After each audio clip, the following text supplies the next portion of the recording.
So, colleagues, I want to say that with all the recommendations that will be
have to fight to put bread on your table. I think that demonstrates how bad the situation really is. But what I would like to say is I think part of the solution is prevention rather than cure. And I think if we can rather lean into athletes at the beginning of their boxing career and prepare them better for the road that lies ahead, then we don't have to have a future that is filled with charity cases for retired boxers. So I think the work is actually at the beginning of a boxer's career and not at the end. And I think, in the medium term, short track, yes, there is a problem that needs to be solved because we failed these athletes in terms of preparing them for that road. But I don't think that's a long-term plan. I don't think we should plan to always treat retired athletes like charity cases, because that is casting a rod for your own back. I would much rather see an academy being birthed through the regulator, which trains up professionals to qualify for their licenses, so they have a far more sober understanding of what lies ahead of them. Okay. Right. Let's give Larry Ndonge, and then we'll close this one. Yeah, we can give to.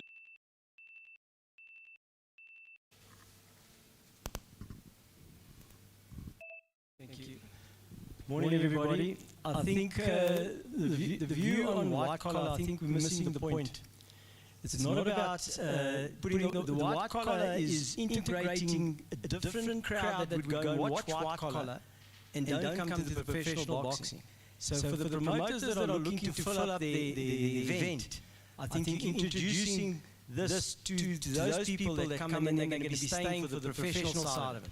So once again, I've got to say, and I keep saying this, there's all different promoters out there and they have different views, and I understand what Jeff's saying about the health aspect.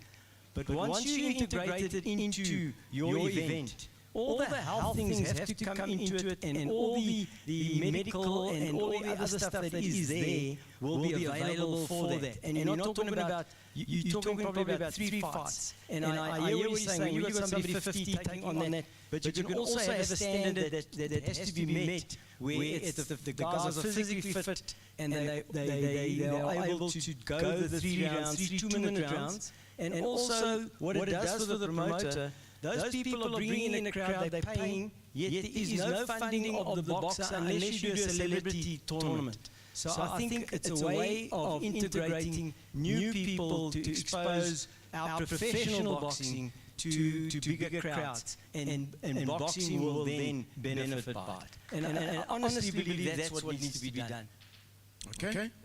Thank you. No matter, then we're going to wrap this one up.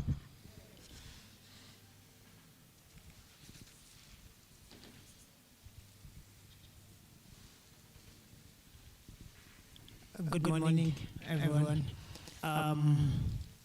Also, I'm going to give my take on white collar boxing.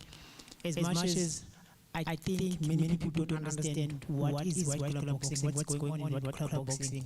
I think white collar boxing is people like our clients that we are training that are not boxers or not intend to be boxers, but want to box because they feel like they can box because of having been in the gym and training boxing. They just want to test their abilities. But how does it help boxing? Because those people are professionals in their own respective places. They bring their crowds, their colleagues, their partners in business to watch boxing. And then from there, we might see people gaining interest into actually watching the real boxing that we are doing. I don't think boxing, white collar boxing, is for ex-boxers. When it's ex-boxers, it's called exhibition because they're showing something that they already know, they've been doing, they've done it. So when it's white collar boxing, it's people that are not boxers or not in boxing, but they want to show people that they can fight because they've been training boxing. And it helps most of us who are working as personal trainers, because boxers, all of boxers in South Africa, they only make a living not because of getting fights, but because they train these people, these professional people that are doing their own work somewhere, lawyers, doctors, whatever. And then now when they get interested to start white collar boxing, it brings more clientele to boxing, and it brings more new people that are not aware of boxing to start being attracted to boxing. Just like the celebrity boxing. South Africans, the celebrity boxing was the first thing ever that I saw since I've been boxing. So where boxing talked about for the whole 2 weeks by people who are strangers to boxing. It was because of the celebrity fight. You will see a fight that is staged by any of our promoters, 2 world champions fighting, but you have like a hall that doesn't even make 30% of it. But those strangers that are coming to boxing and not boxers, they can make a venue to be packed and people to talk about boxing. Let's just not look over this white collar boxing and street boxing. Let's try and see what we can do with it, because it's still going to help boxing grow. Wow. Creativity, innovation, integration for the growth of the sport. It says that as a boxing fraternity, the sport is changing. And we need to understand that boxing now is becoming a lifestyle that we need to be aware of. What we did in the early 70s, 60s, and early 90s have totally changed. We've got companies called Boksburg, Pink Box, something like that. People training boxing, but how sure are we that those people that are training those people there in those gyms are properly qualified to do that? And it's a growing niche. So if we're going to be stuck, times will just move in front of us. So it's a matter that has been flagged, Mr. Soto, acting CE. It needs us to box it further and to really not leave it unattended. Because it's becoming bigger and bigger. It's true what Nomeva is saying. You go to a proper sanctioned BSA tournament, compare it to a white collar tournament and see the numbers. It's totally different. So what does it say about us? What is it that they are doing different that we can't do? If you see the pictures and videos there, you'll be amazed. In terms of the numbers that are in this white collar boxing. So we just need to think strategically now without compromising our boxing. But unfortunately, these things are happening, so we need to find ways and means of controlling that. Thank you for that. It was a nice discussion. CEO, just a quick one on the issue of the insurance. The first question around insurance was ring officials not getting or not considered for insurance because in your presentation it was talking only about boxers. They can be injured also in the ring. What is BSA saying about that? The second issue, CE, the compulsory medical aid that you've alluded to, funeral plan that you alluded to.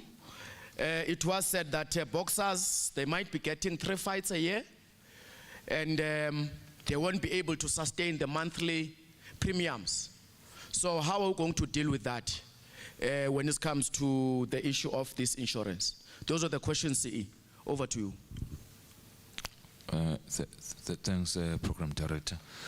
I think on the issue of insurance of ring officials, remember we said we are currently prioritizing boxers. It does not mean we are excluding others. The proposals that we are discussing with a number of service providers will firstly prioritize the boxer, but will also take into account that we have other licensees, and to them it will be optional to have a funeral cover or a medical aid. But what we are trying to do again is to make sure that these are affordable to a boxer. And in terms of payments, we are trying to make a one-way, a once-off debit order, a stop order, where you're going to have a boxer paying in advance the medical aid, so that you prevent this issue of saying today, this month I don't have premiums. And that will require us, as I was saying yesterday, that number one, the boxers themselves at some point, they need to come on board. So it won't be a free lunch. Even if you have to pay 20% of that, they have to pay something. But also going to speak to national department, going to speak to provincial department and other stakeholders to subsidize this. Hence I was saying we will work with what we have, and we want cooperation from everyone. So funeral cover, for instance, you come and apply for a license. We propose the service providers available, the companies that are offering a funeral cover, the rates, then you need to pay in advance for 12 months. Then we're going to work the technicalities around that as PSA to say how much are you going to pay as a boxer, how much maybe will come from the National Department or PSA. But we have not finalized those things. But it will be a once-off deduction, not on monthly basis. So it doesn't matter whether you had fights or no fights. It will be a once-off for expense for medical aid and insurance. Come to investment. Investment will be based on the fights that you have. So as soon as you get the purse money, we will decide to say 25% of that purse money, you don't get it. We invest it on your behalf as a boxer. So that's how that investment will be working. So again, I said, these proposals are prioritizing the boxers, but they are not excluding other licensees. It's just that we need to prioritize those who are at the forefront. Those are the boxers. Ring officials will be included in the bigger proposal, so they are not outside of this. Then someone asked about the women in boxing plan. As I said here, there was a resolution that each province must host a woman in boxing week, which means currently we are still working on the issue of funding. As soon as we are done with that, probably next year, around March, because we have a women in boxing week per province every month, which will culminate to, all of them will culminate to what we call a women in boxing convention, which will be done in August 2023. So you might have a scenario or a situation where you have a women in boxing week in Gauteng, women in boxing week in Free State, women in every month you're going to have an activity that has to do with women. And once the plan has been finalized, in fact the framework, then the proper structures and provinces will be consulted on those before we can approve it as a board. But it will be a similar model that was applied in KZN, where we went to schools, we went to municipalities, we were profiling women, workshopping. It's a similar structure. The framework has been designed. We just need to beef it up so that maybe in terms of dynamics in Gauteng are not similar to what we have in KZN. The dynamics in Gauteng are not similar to what we have in Free State. We're going to work around those techniques, but no one will be excluded. Siyabonga. Okay. By 10, we need to be starting with the report backs. Group 1, I hope you will be ready. In fact, I'm tempted to start with Group 3, the ring officials. I want to start with Group 3 deliberately, the ring officials. But there's a follow-up. Larry and Joyce, on what the input from the CE. Thanks, Acting CEO. I'll go straight to the investment, because I heard you stressing we will decide on the 25%. And I'm asking myself, who is we?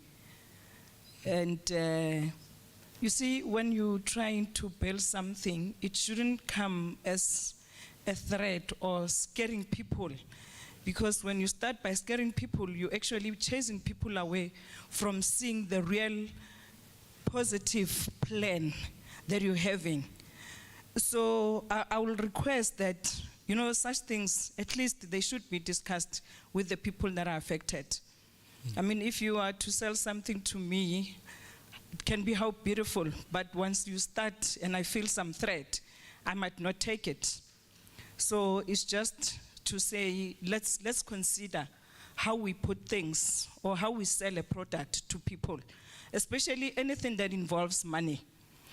I'll also go back to the issue of compulsory.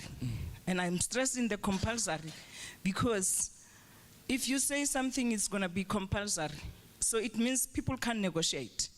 You've concluded on that. Boxers struggle to get renewing of the license fees. They struggle. So if he struggles to raise 300 rand for his license, and you are saying it will be compulsory for them when they apply or they renew their licenses to pay a portion for their funeral cover and medical aid, how then are we assisting the boxers? Those are the things that I'm just raising. And again, I'm raising this because I know there's you know, I struggle to say this name, Benevolent Fund. I guess boxers, not everybody knows what it means. They see there's a portion of money that is deducted by BSA from their purses every time they fight. We've been asking to say, what happens to a boxer when they longer fight? Because they've been contributing this money. And Uncle Jeff, you'll remember that there was no answer given to us. We have the retired boxers who passed on, and BSA helped with nothing. And the person contributed when he was still fighting. So now we're bringing something, another hoho, to our boxers. Are we really saying we want to assist our boxers, or what is it that we are? Because sometimes we shouldn't think Rina Hanela really bang and forget about the real people that we are saying we want to help. Right now, we've got so many people that have retired. But if they die, there's nothing. You know, it's so sad that BSA doesn't even attend their funerals. Thank you. Okay. Larry, then we're going to close this one. However, colleagues, whenever we are building, obviously there has to be proper consultation. And I believe that this will be an ongoing engagement because it's something new that is not there. So I would want us to be patient with one another. I've noted your hand there, Job. I want us to be patient with one another and make sure that we come up with inputs. Obviously, when that is being signed, those are affected categories within the boxing licenses, obviously, will be consulted.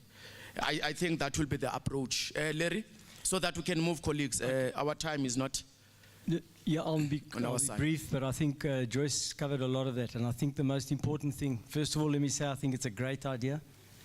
It's how it gets implemented. When you look and you talk about boxers paying medical aid, pension, whatever, and we look at the top fighters, even the top fighters fight once a year or whatever, they've got families, they battle. They even battle to put money aside. Now let's go down to the bottom of the chain where you've got a fighter that's starting out 4 rounds. Now he gets 4,000 Rand or 6,000 Rand, 25% to the manager. Then he's still got to travel. He doesn't know when he's going to get his next fight. The first thing, and I'm talking from experience with staff, the staff in my office get paid big salaries, but the first thing that goes by the wayside if they're battling is the medical aid and all of that because they think they don't need it. So I do think it's a good idea, but you can't, and we're saying the boxers must pay something. How are they going to pay something? We have to come up with innovative ways to get them to be paid and to help them that they're helping the sport. But if we're not going to pay them bigger wages in their fights and get them fighting more, you can't expect them to contribute. But I do think it's a good idea. It's just how it gets implemented. We're going to close this one. Just give to the CE. Colleagues, we need to up the game as the boxing fraternity. Yesterday, I informed the Promoters Commission. Currently, we are ranked number 7 in terms of viewership numbers.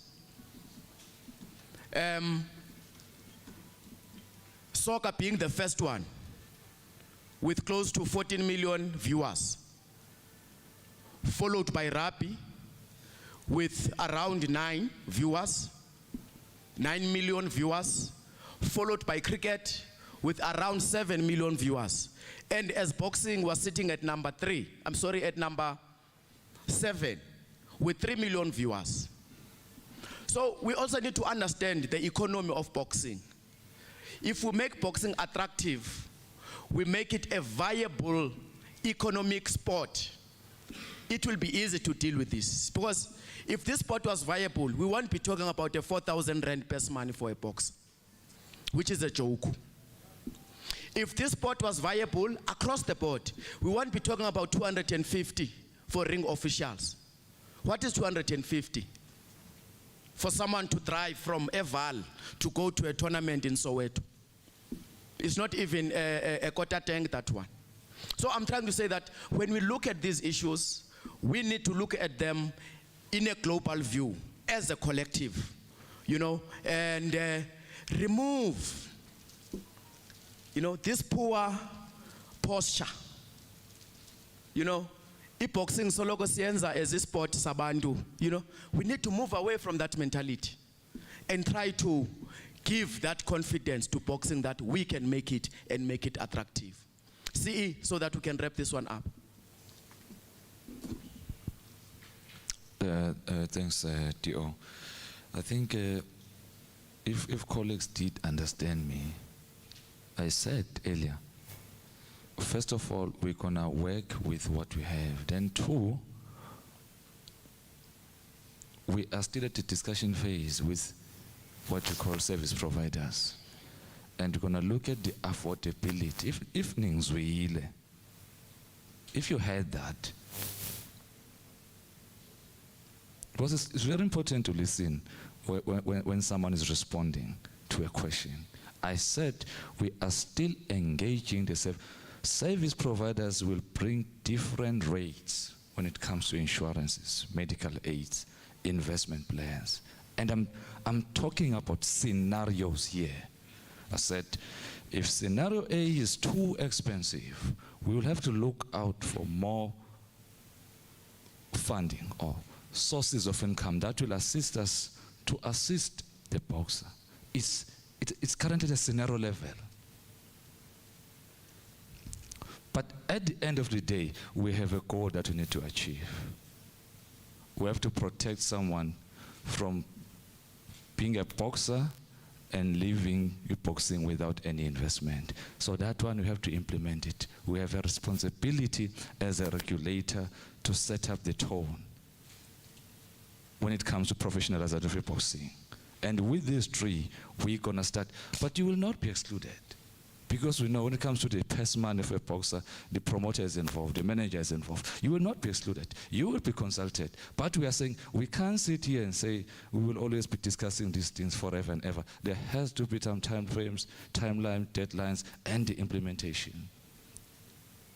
And once we have finalized the proposals, debated in the board, then we'll come to you as licensees to say, these are proposals that we have, these are the rates, and this is how we're going to implement these things. So there's no need to be scared.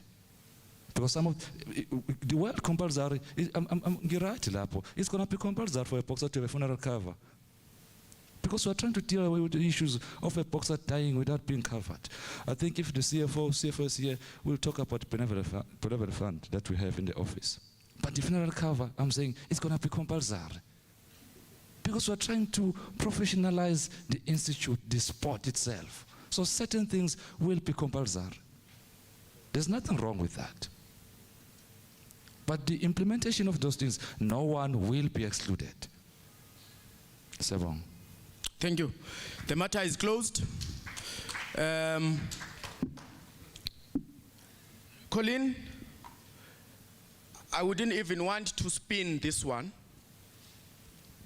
because I will be doing injustice to myself. Indeed, I do owe you and your boxers. Not only you, Obongani, we haven't yet met, and many others. I have a backlog, but it's part and parcel of my program.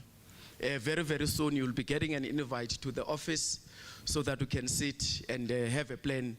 I won't even try to cream coat. I have a backlog on that one, colleagues. What Colleen is referring to is that every champion that we have in South Africa, as Boxing SA, my office, we call them to the office, we sit them with them down, just try and pave the way forward in terms of many other issues that relates to being a champion. We've done with several champions, Abo Bopape, Abo Zingange, Abo Mpumelelo Chabalala, and many others. So it's an ongoing program, colleagues, and please note that it will continue in that particular fashion. I have a backlog I want to admit, and I will be able to deal with that. Apologies, it's not a matter of others are being excluded. Sometimes programs become so clogged up, you know, and we end up not adhering to our plans. So that will be an ongoing program, and it is going to be done, because we are saying that we need to recognize our champions. You can't just be a champion and there is no recognition of you. So it is an ongoing program, colleagues. Uncle Jeff, I see you are aged to speak on this one. Yeah, as I'm saying, all our champions. Yeah, it's going to be an ongoing program. Thank you very much. I think the questions have been responded to. Keith, renewal of licensing. We do it in a quarterly basis. Ne? In terms of our targets as by the APP, we have a target for quarter one. Then once we finish that quarter, it gets closed, we do our reconciliation, then we reopen. So that ongoing process of reapplication or renewing your licenses is still going to continue, those that have got late applications. So the matter is covered, and if you want to apply, you can consult the office, then we'll be able to assist you if you've got people that needs to comply. But at the end of the day, it has to go to the board and wait for a particular board meeting. It's a matter of trying to control the numbers. However, it doesn't say that if you didn't register by the end of March or the end of April, you won't be. There are various late applications that have been approved already. So it's an ongoing target. I think all the questions have been responded to, colleagues. Ring officials, matchmakers, ring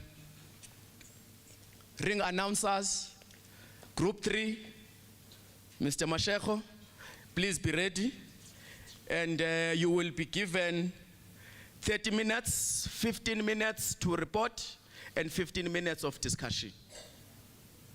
Who's coming from group 3 to present? Okay. Can we give them a good round of applause?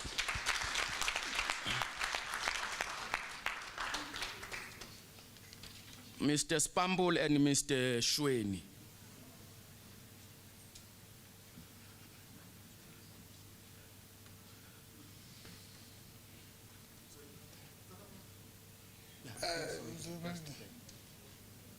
I don't know.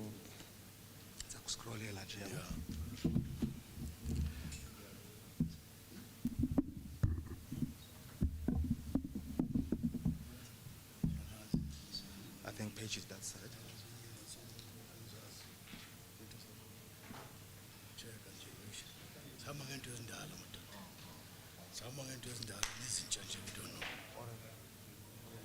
Check Shiliam.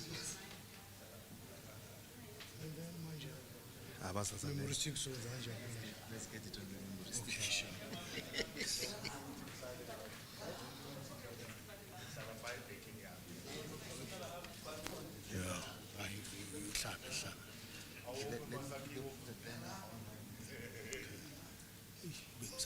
Keep people out. Ilapha nje uyiso.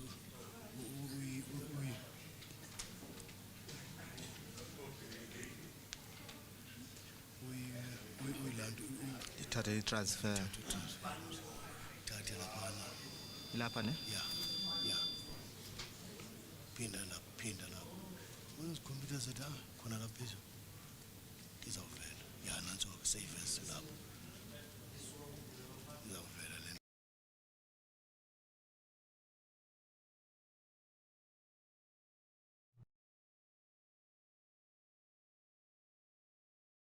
So what would you say the biggest struggle is? Or the biggest lie you were told? It's not that simple. What's not simple? Any of it. All of it. It's how they get you to give up.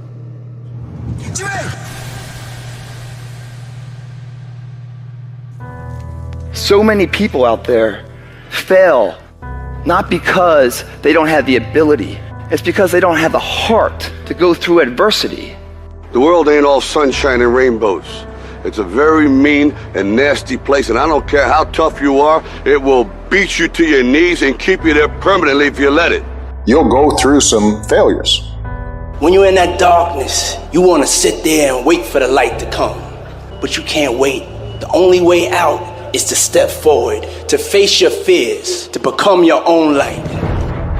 There's going to be a lot of times y'all about to fail. We are all a work in progress. But in that moment, I want you to remember the power of you. You will change the world. Even when you're struggling, even when you're discouraged, and you feel like other people have given up on you, don't ever give up on yourself. The indomitable will, if you have a belief, you can do something. The only way you grow that, like in the gym, you grow your muscles by actually exercising them. To grow the individual will to become something, you must get comfortable with fear and failure. They must be your best friends. They're the only one that moves that needle of life. Every hero you guys had was called an idiot, crazy, a loser. You must break society's status quo. Status quo is normality. It's alive but not living. It's death on a stick, guys. The belief of the individual overrides thousands of people with just intent. Safety, comfort zones are dead zones. You have to continue to push yourself because your true potential will never be matched, guys.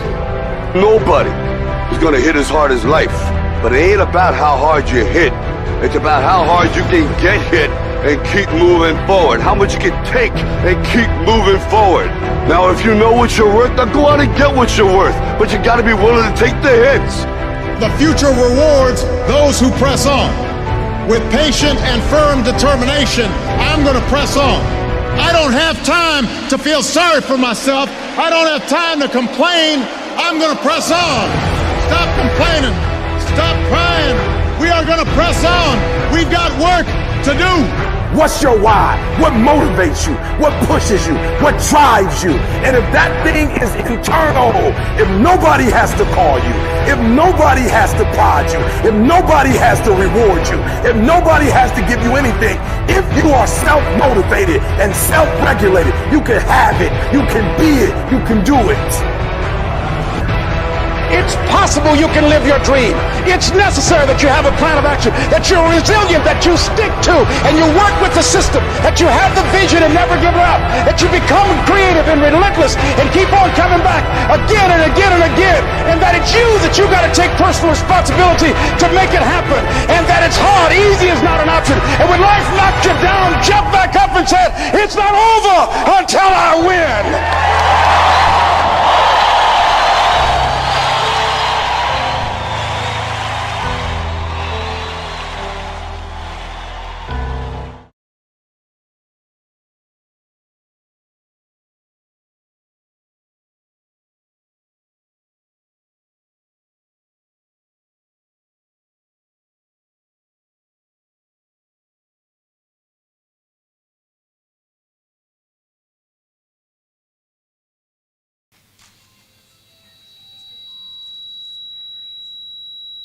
Good morning.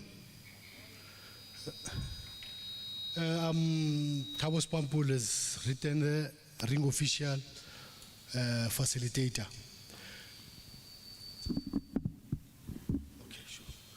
I would love to highlight to the members that, they mustn't feel offended.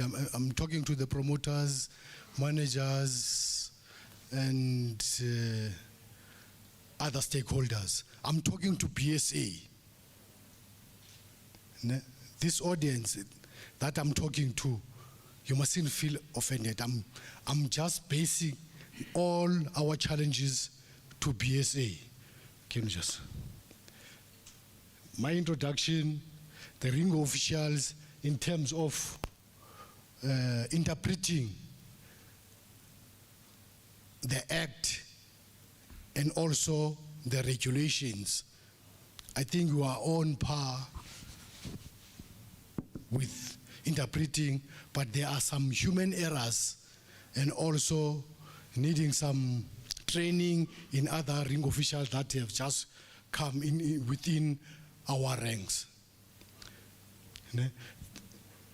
Those four, I think 4 or 5 things that are stipulated, the ring officials' obligation and rights, act and regulation, code of conduct, capacity development and professionalism, health and safety, wellness, challenges and recommendation. Those are my scope points that I'm going to talk to, referring to PSA.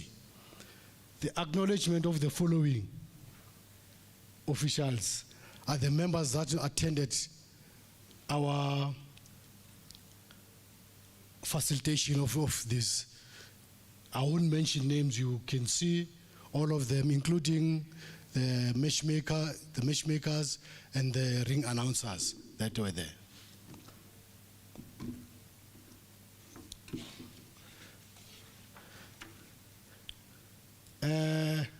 As I alluded, as officials, we belong to the Boxing Act of South Africa, 11 of 2001. But there, in the act, there is nowhere that ring officials have been mentioned. It's only boxer and a promoter. That's a gray area that we as officials were operating under the regulations of Boxing South Africa in the Act.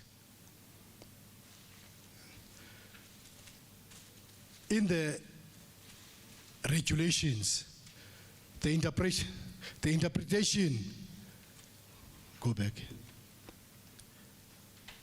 Yeah, there. The gaps that we are seeing in the regulations, the remuneration of officials is just a gray area.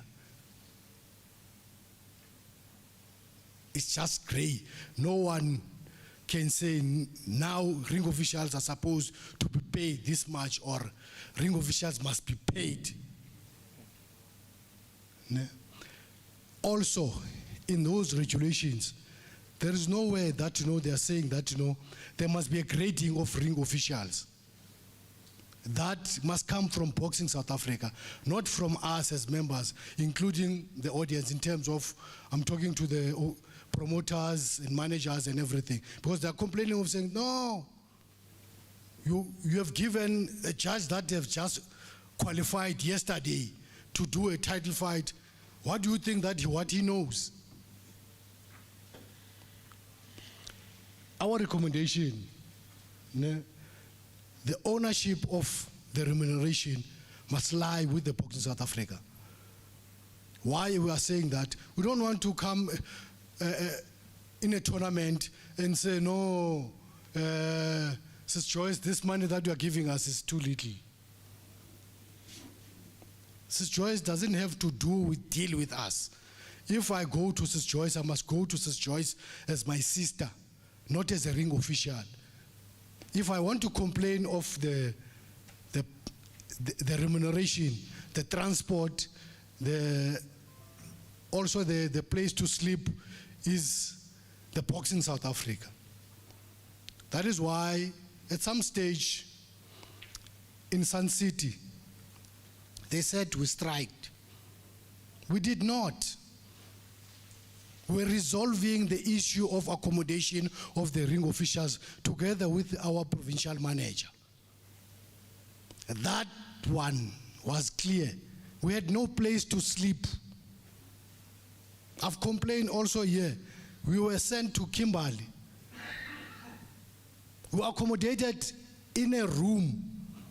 Yes, we understand that, you know, we can have a single room, double bed. In one bed, 2 men in one bed. No, man. No, Boxing South Africa. No. It's ridiculous, Boxing South Africa. I'm not going to say promoters. Boxing South Africa is ridiculous. Yes, I know the one of the food. We always complain every time. We always complain of the food.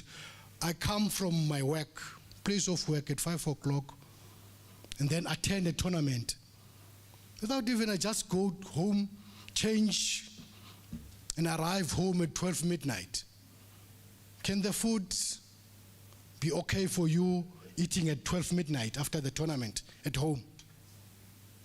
You work, yes, I'm not saying that you work on an empty stomach, but Boxing South Africa, you must think that we are human beings, we are the parents, we are the fathers, we are the mothers of kids.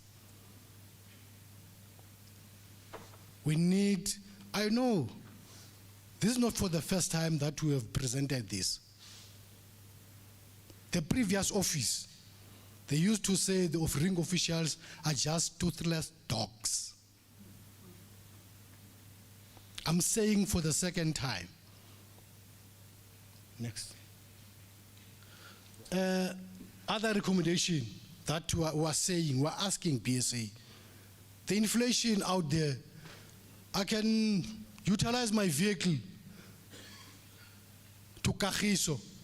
How many kilometers from Vosloorus to Kagiso? It's more than 70 or 80. And I'm getting paid 150 rands. I'm not ashamed of saying that.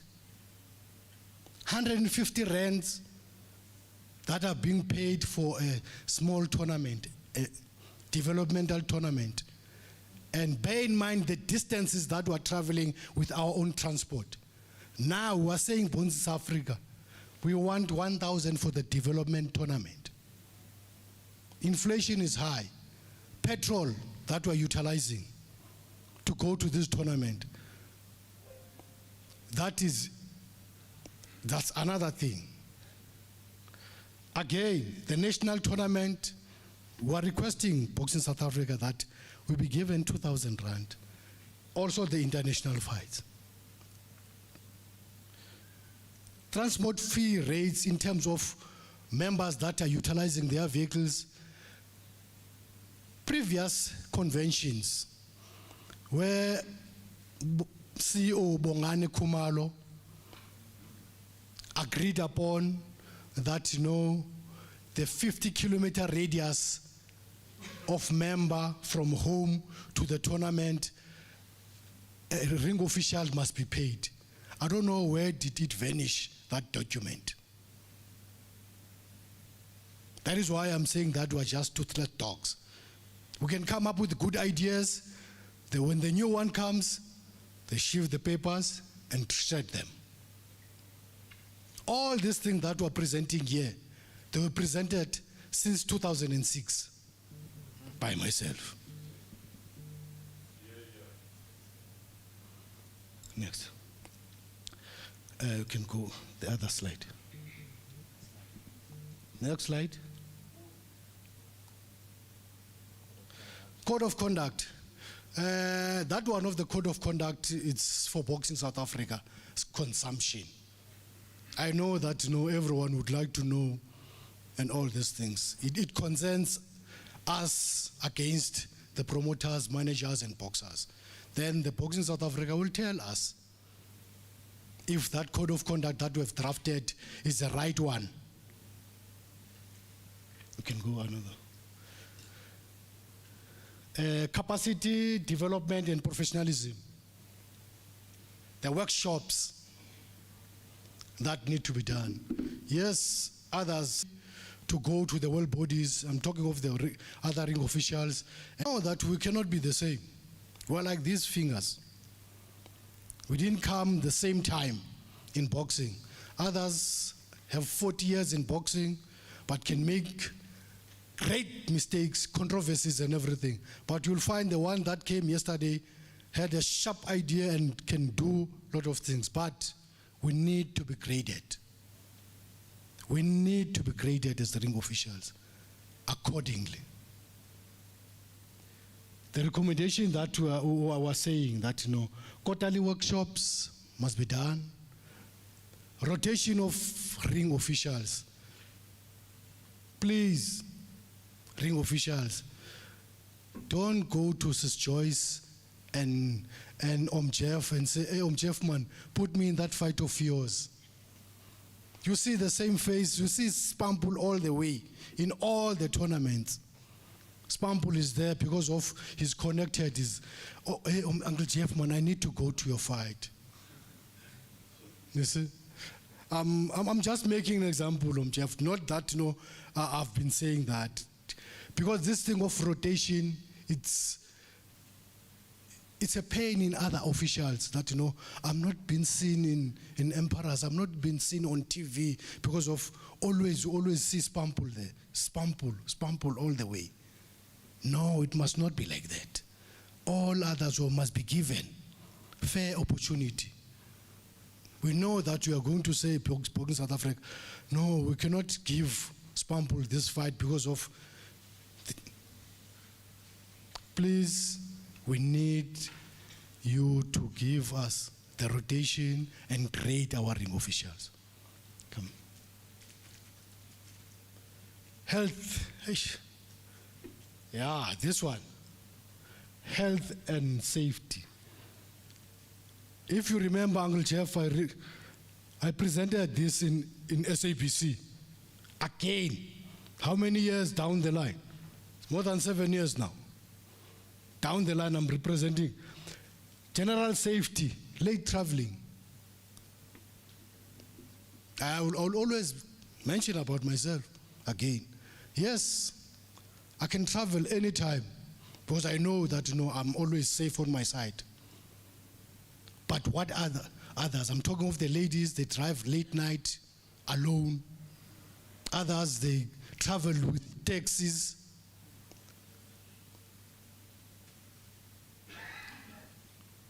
Safety of the insurance one. I was not satisfied with the answer of the CEO. I'm really, because that one, I can give a lot of things that that happen. Joyce have indicated the benevolent fund. I was a boxer myself. I've paid my benevolent fund during my era. Where does that money go? If I'm not going to be buried or BSA can contribute in my funeral. Those are the questions that were asked in the 2006 convention. We've paid this money until we retire in boxing. But where does that money went? This one of the insurance again. We asked in 2006. This is not for, we are just reinventing the old wheels. This has happened long time. We were asking who's going to be the underwriter of this insurance about boxers, ring officials, because if you are saying that, you are starting with the boxer. If the ring official has been shot in the ring with the boxer, what are you going to say? Are you going to say, let's start with the boxer first and then the ring official will be the second? Without us, that fight cannot happen. I think the director of operation has indicated that, a promoter, a boxer, and a ring official, that is a puzzle. Without if you are missing one, there's nothing is going to happen. But you are just telling us that, we are nothing. We are second to nothing. It's fine. The working tools, I'm talking of the uniform. PSA, please, man, you'll find that, Spampul was wearing large 5 years ago. Now he's wearing XXL, that shirt. Please take care of us.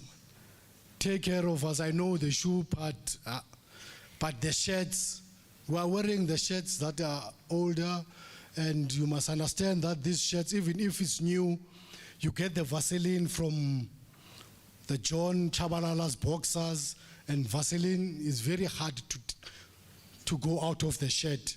You'll find the shirt have got some marks and all this. Please try and give us proper shirts in that regard. Okay.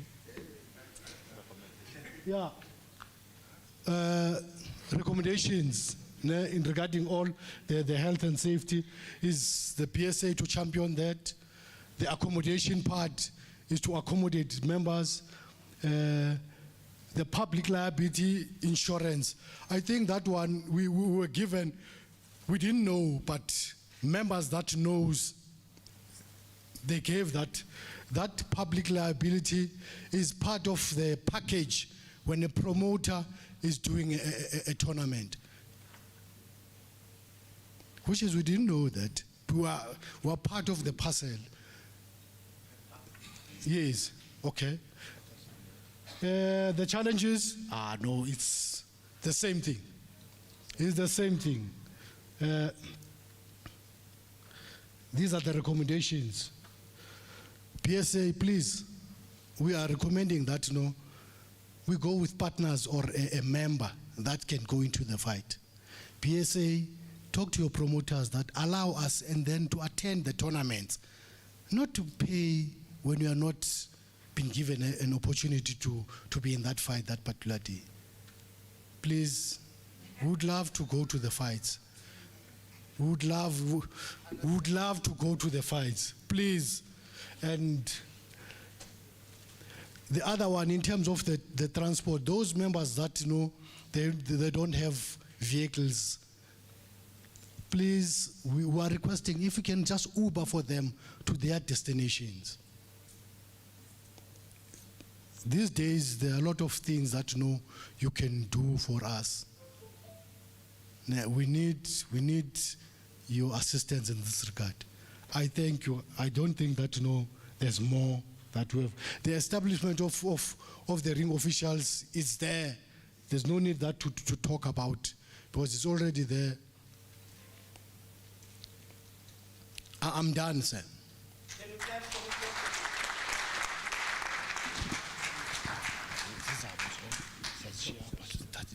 One of the important stakeholders, colleagues, the ring officials. Don't go, there might be questions. Mr. Sodo, Jobe, Niwazulama ring officials. You've heard there's a lot of work to be done. But I will say, Mr. Spambul, Mr. Shwayne, Mr. Mvandab, Uncle Yap, this won't be looked at the office. Ne?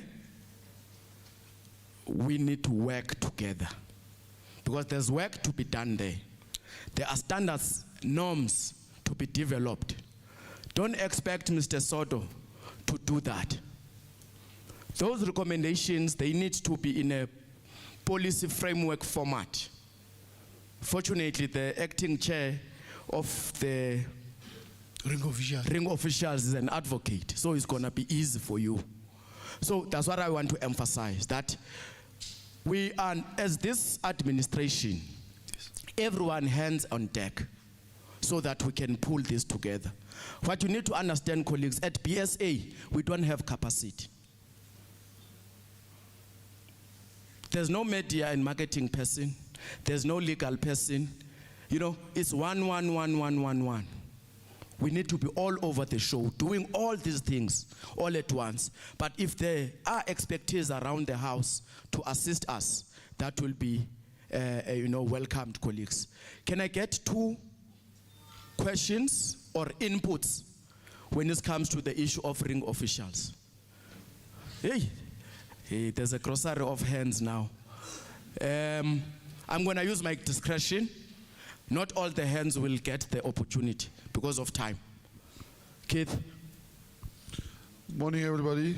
I hope you had a nice and great rest overnight. This is with regards to the uniform of the ring officials, and this is just merely an input.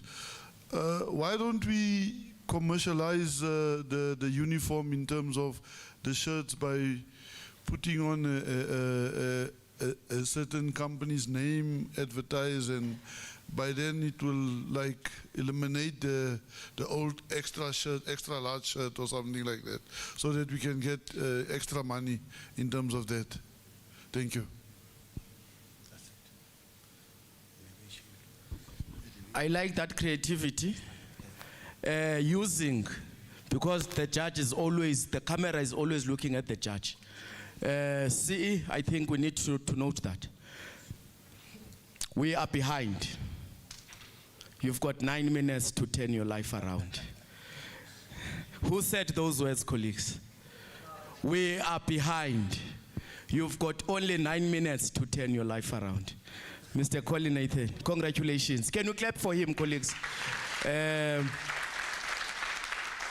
He's done a great job. You are back with a belt. Okay, let's see. I won't be 9 minutes. I like Mr. Spampul's idea of grading officials. I think it's a great idea. But what I think Boxing South Africa needs to look at as well is degrading officials.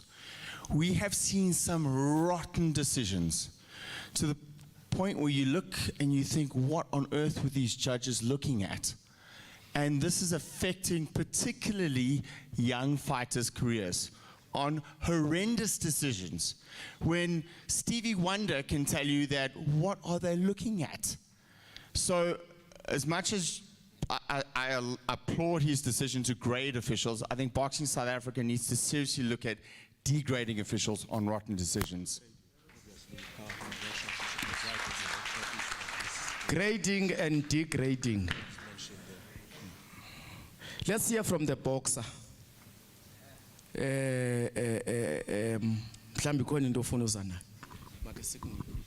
Okay, I don't have a question. Just would like also to advise Boxing South Africa to seriously look at the way they are treating and paying the officials, because they are really playing a big part. And if also they can be looked after, I think most of the decisions that Colin is talking about that are wrong, they might not happen, because some of them, they do take decisions because of knowing that they're getting something somewhere. So they need to be looked after and be considered the way they're supposed to be, because the reasons now they are taking these bad decisions is because of their own experience of how they're being treated most of the time. So please, can you take a look at it? So ring officials have got support all round, and BSA, there are decisions to be taken. Sharin is the last one on this one. You trust me with this microphone. Mandla, what I do want to say is, and it's a comment more to what you said, and I agree, we need collective input from everybody. But I think the reason why nothing moves forward is, and I said this yesterday as a joke, we need a person to push the button. So yes, we can all give inputs, we can identify the problems, we can propose the solutions, but at some point, a man must push the button and make a decision. We walk out of this conference, say by Friday we've made a decision on what we're paying ring officials. It's just an ongoing conversation that goes on and on and on and on and on, and the decision is not made. So that push the button is what I want to appeal to BSA. Can you push a few buttons, make a few decisions, let's keep moving. Let us push the button. Mr. Soto, you are the only board member here. So you're nyamezela pedla.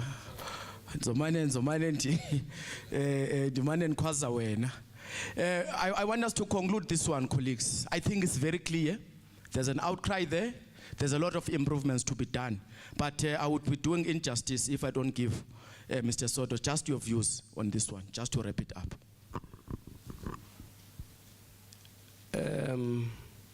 Mr. Spampul is correct. I've been in many sessions like this where ring officials make the same plea. I do not know where the problem is. Remember, if the money for ring officials is going up, as the chairperson was saying yesterday, it will have to be shifted somewhere, and the likelihood is that it will be shifted to the promoter. So I think it's a matter that we must discuss collectively. Mr. Spampul was very pointed in addressing the matter to Boxing South Africa. I think it's a matter for discussion by the convention and all licensees. But the plight he is raising is understandable. And the manner he puts it is very, very clear. You can't expect people to travel by night. You can't expect people to travel long distances without properly remunerating them. So this has its own history. You'll remember that as far back as probably when officials started officiating, there was no pay at all for officials. That's true. People did it out of love of the game. But even if you love it, you don't want to lose money when you do it in the process. So I think it's a matter that we must constantly engage on. I'm pleased with what you were suggesting, that these written inputs will go to your office and the office of the CEO, so that even outside the convention, it's a matter that we must be seized with. Even in board meetings, it's a matter that we must be seized with, so that in our engagement with the licensees, we take a step forward in improving the lives of officials. Because the truth is, without them, boxing would suffer greatly. Thank you. Thank you, colleagues. You are released. Thank you very much. It's a matter, colleagues, that we don't need to take light. And I like sharing. Let's press the button. There has to be a stop where we say that from this particular date, this is what is going to happen. This is a recommendation from the Gauteng Convention going towards to the National Convention. And I would request Mr. Spampul that all the presentations be sent to the desk for them to collect. The next group, colleagues, will be the managers and trainers to come on board. Who will be doing the presentation?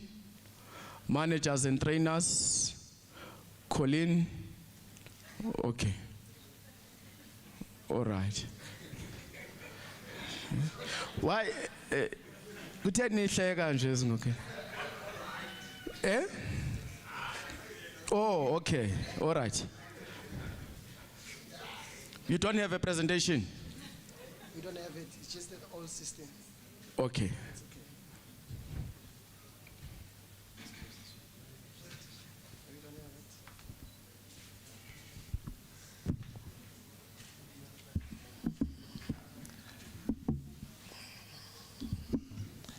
Thank you, Mr. Program Director, and good morning. My name is Michael Lerato Sidiani.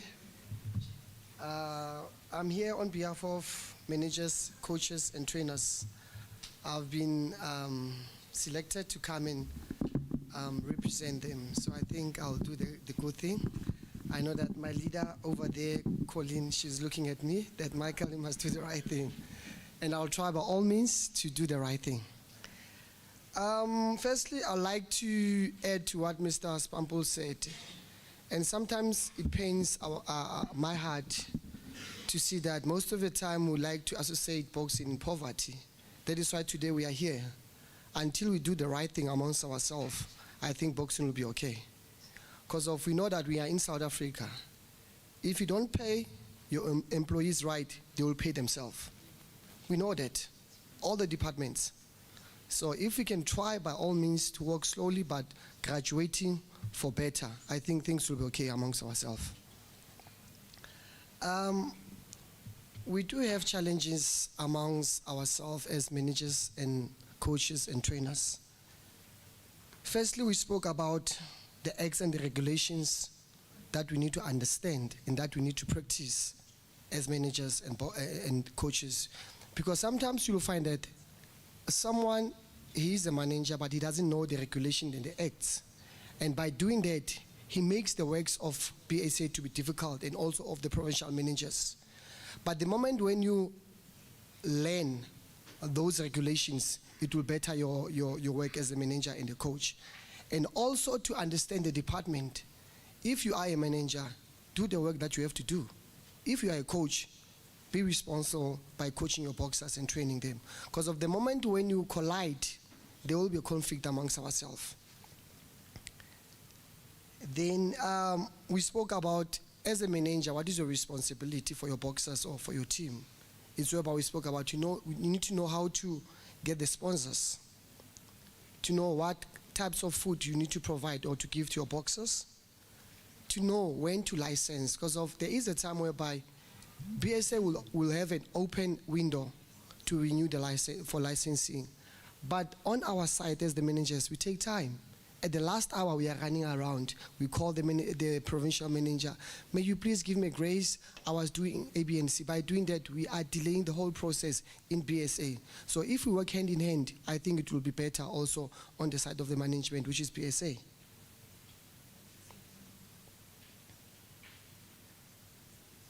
We also spoke about we need to teach our boxers how to package themselves, how to sell themselves. Because of a boxer, it is you are a product to yourself. When you enter the ring, you need to understand why you are there and how you're supposed to display yourself, how you're supposed to show your talent. By doing that, you are selling yourself to the sponsors, and some other sponsors do like to associate themselves with you. And also, we spoke about how you're supposed to teach your boxers to communicate during the interview. I think that's something that Colin spoke about, that we need to teach them, especially in media. Others, they are doing something that are wrong in media and they expect to have sponsors. So you need to teach your boxers how they're supposed to convey themselves, how they're supposed to present themselves in media.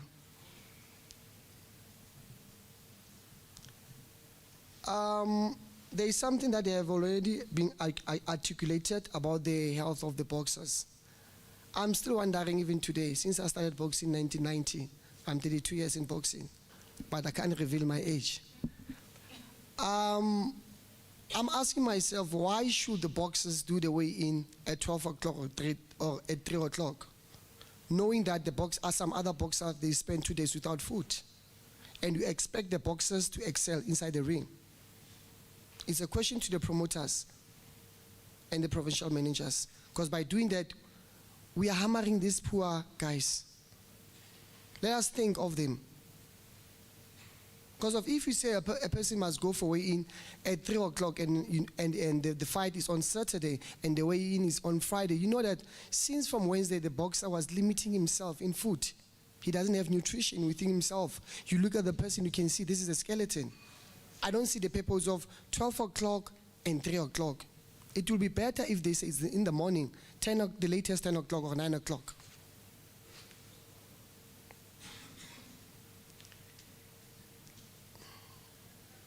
And also, we believe that, or we are pleading with BSA and also Gauteng Sports to initiate workshop and trainings like this, to equip our managers and coaches so that they can know how to run the show. We believe that there are, I'm not going to say names, but we know that we've got some managers who are doing very good. The likes of Mr. Nomakanjani is doing a great work. We know that we've got the likes of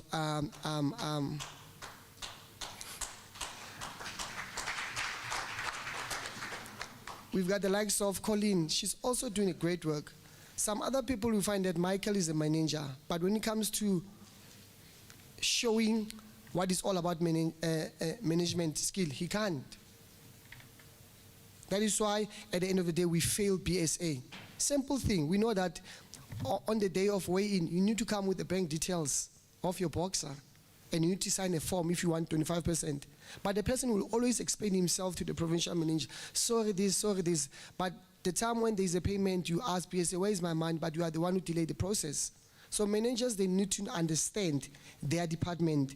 They have to work their department, and they have to plan their department.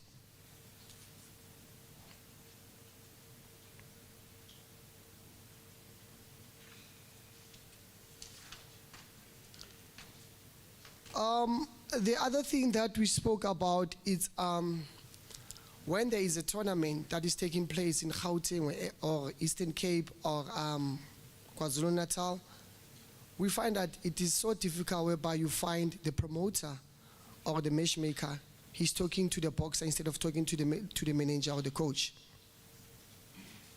Then tomorrow, you as the promoter or manager, you say, the manager is, you as the promoter or the matchmaker, you'll say the manager has failed you. If you know that you need a boxer from this camp, you know who's the direct person that you have to talk to. Take the call the manager, will assist you with the boxer. But there is a gap also whereby some other managers, they don't know even their boxer's name, but he call himself a manager to a boxer. You ask even the way he says, I don't know, this boy, we are in bantam, and sometimes it's flyweight, sometimes it's bantam. You need to understand what is your boxer. Is it bantam or featherweight or flyweight? The other thing that we spoke about is let's move away, especially managers and coaches, to run after 25%. What I'm saying is this: you jump for each and every fight by not thinking for your boxer. The person who's suffering is the boxer, it's not you. You'll find that the manager, the previous fight, the boxer was fighting junior flyweight. The next fight is bantam. The other fight is lightweight. You ask yourself, where is consistency here? Because you don't know whether the boxer is a flyweight or a bantam. Hence, we said we need a workshop from BSA to train the managers and the coaches, so that at the end of the day, they can deliver a quality results.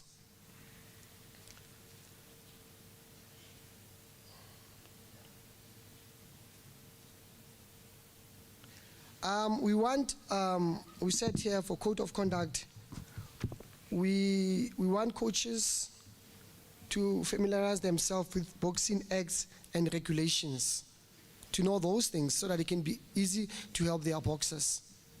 Not just to fight, to pick up the phone and to call the boxing essay. Read so that you can understand. Read so that you can know what to ask. Read so that you can know what to question.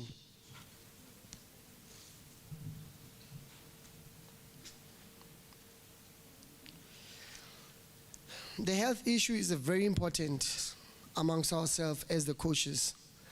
My group members have just articulated something very important here that says, let us be cautious about when you give a sparring amongst the boxers.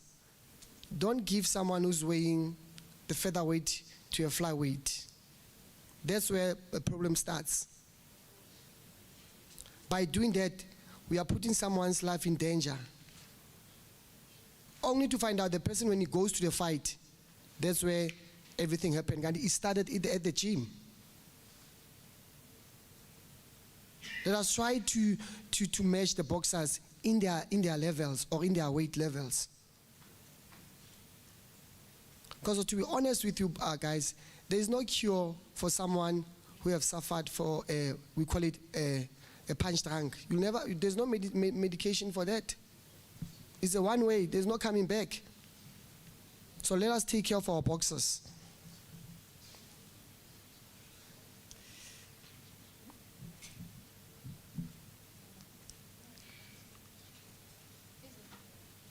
And also we spoke to someone, then he just informed us that we need to get the skills in terms of, what do you call it? I forgot it. Can you please help me, Colin? The guy who spoke yesterday, he said you must get the training in what? In doping and what else? Sorry? Health and safety and first aid. We need to equip ourselves with that because of anything might happen during the training session. Boxers are fighting. One of the boxers fell out. What are you going to do if you don't have that basic skill? So in other words, we have to help the PSA. And in conclusion, we have just selected the interim committee. Our vice president is Riaz. I think he's here. Colin, if you want to come, you can come. And also we have elected Colin as our treasurer. And we have also elected Rirazo as our secretary. And also they have elected Michael Lerato Sidiane as the chairperson. Thank you. You might add. Thanks. Good morning, everyone. I just want to add to what Michael said. Our concern as managers and trainers is the level of the paramedics that are at the tournaments. We ask, this is asked to BSA and the promoters to make sure that the paramedics that are on duty are actually really qualified as life support. You know, the boxer safety is, that is our concern. And I know a little bit about paramedics, and often they're not even level, they're on level 1, which is not acceptable. And then also for trainers to be able to do, you should actually do a first aid course, so that if the boxer is injured in sparring or whatever training, you are equipped to be able to assist the boxer. Thank you. Okay, thank you. Can we give them a good round of applause, colleagues? We're going to try and be very, very quick now. We're just going to take 2 hands for input. Let me start with that one. Is okay?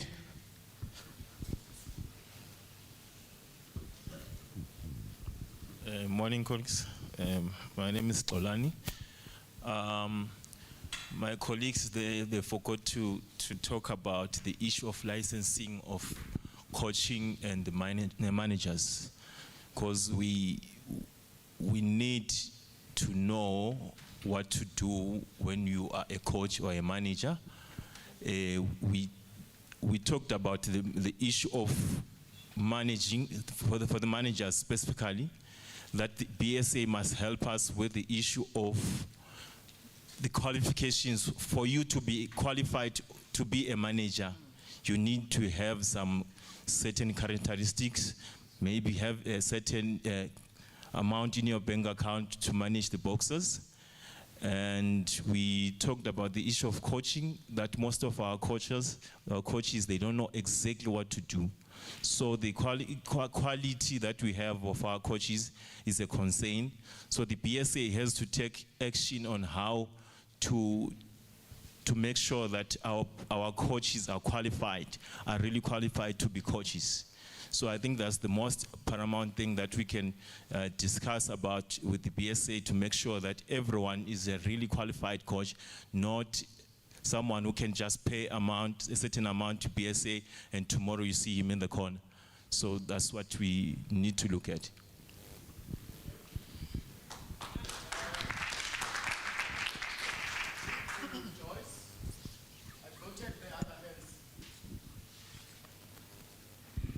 Thank you. I want to comment to the weigh-in time. I think it's not the promoters per se that decide on the time, or the provincial manager. But I think we are guided to say it has to happen 24 hours before the fight.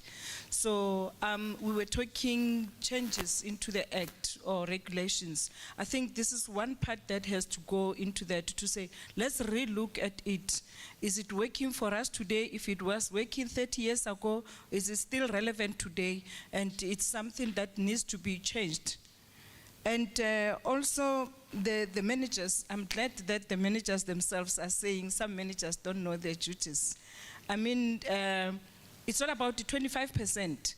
And I'm struggling to say what informs the compulsory 25%. Because my understanding is there's a 15%, there's also a 10%. And it also says up to, or not less than. So there are boxers that belong to promoters. And that boxer, that manager definitely, or the trainer, doesn't look for fights for a boxer. They do absolutely nothing. And the boxer, because they belong to TLB, they know for a fact that Nomeva will fight 3 times in a year because he's a TLB boxer. And out of that, what is it that they're doing? I mean, even marketing the tournament, they don't assist. We're talking about boxers coming at the weigh-in. I think it's also the responsibility of managers, even if you don't literally buy with your money, but assist the boxer, make sure that they come presentable, because it's your image at the end of the day. It's not only about the promoter, because the promoter will say, I've paid the purse, and you benefited the 25%. How are you then improving the livelihood of the boxer? Thank you.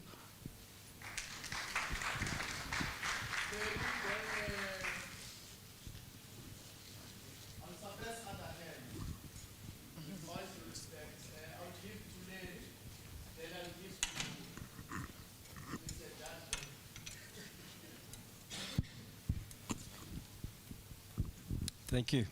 I think just wanna highlight the responsibility of the trainer at training. I think most of the injuries that occur in boxing, it happens in the fight, but it's been caused by what's happened in the gym. And if you go back and you need to understand what the actual first aid, you need to understand the boxer's ability to see if there's something that is injured at training. You've got to then decide, do we carry on with the fight, or do we step back? And if you look into the past, and everyone talks about the past because it's what's happened in Durban, I don't think that happened in the ring. That happened at training. And if you go back, the story is the guy was knocked out in training, yet he fought, and that's what was the result. So it's very important, the health aspect of the boxers. And unfortunately, there's money involved and people look at that, but the boxers' health must be taken care of. And I agree that managers, the trainers need to be trained, because a lot of trainers of boxers that boxed, they go in and say, now I can be a trainer. There's a lot more to it than that, and they need to be helped to get to, when you apply for the license, you be certified as a trainer, and not just because you were a boxer. And I'm not for 1 minute saying they don't qualify, but they need the finer aspects of the sport.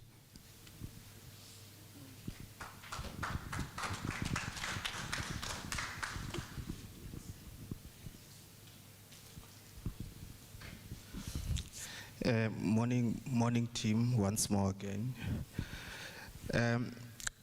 My inputs, it's not a question per se, it's one of those inputs which the latter speaker, when he was mentioning some of them, which is, I want to concentrate on the packaging of a boxer. I've categorized them into, I think, three items. You've mentioned, my man, the issue of interviews, that you as a manager, you are responsible of making sure that you train your boxer how to interact, more especially with the media. Regardless of, I understand we might not be familiarized in terms of English, some of the boxers. However, You are also comfortable with your vernacular as well, remember, because you are proud of being a Xhosa. It doesn't matter whatever race you are. But what is so imperative is that how you portray yourself, the professionalism of how you respond to the questions from the media. So managers, you are having a very responsibility in that regard. To the issue of discipline, that one, it goes a long way. I've seen a lot of boxers inside or outside the ring where you'll find that the boxer clowning inside the ring. I can tell you, guys, as an officials and judges, is in terms of the regulations, that can affect your boxer. Believe so. Because if you are going to allow your boxer to do clowning inside the ring, that boxer will be deducted marks. So you need to take care of such things. Last and least, the issue of punctuality. I believe that as a manager or a coach, if you know that you have your boxer will be boxing today, I'm just making an example, you need to know the whereabouts of your boxer. You cannot tell me that you will see your boxer at the tournament. Imagine. You have a responsibility as a manager or a coach to making sure that that boxer has been collected, and the safety of that boxer lies on you. You make sure that that boxer, you take it to the tournament. You know exactly what is happening with that boxer. That's my submission. Thank you. Let's give them a good round of applause. I think this group is done. Due to time, colleagues, we're now gonna call Group 1, the boxers, to hear what are they bringing to the table. And I think managers, please take note of these issues. One tournament I went to, indeed, we couldn't start the first bout, Colin. The first bout did not arrive. Imagine. Colin, you were there. I'm not going to mention. The last tournament that we were together, we started a little bit late because the first bout was still en route to the venue. We had to call the artist to come and just delay time. We can't continue in those things, colleagues. We can't continue doing those kind of things, not to respect time. Because now, your lateness is affecting the entire event. So as managers, we need to make sure that we take care of these particular issues so that we can make the promoters' event to be what it is. The issue of discipline, I think it has been properly emphasized by Mr. Shuen, because discipline goes a long way. You know, not listening to referees' instructions. So we need to equip ourselves as well as managers so that our boxers understand the rules. You know, when you say stop or break, you know, you must go to the neutral corner. You know, these at the gym, these are trainings that we need to do, you know, that we can do, you know, as managers at the gyms. Let's welcome Mr. Ndongeni with a good round of applause. Over to you, Mr. Ndongeni.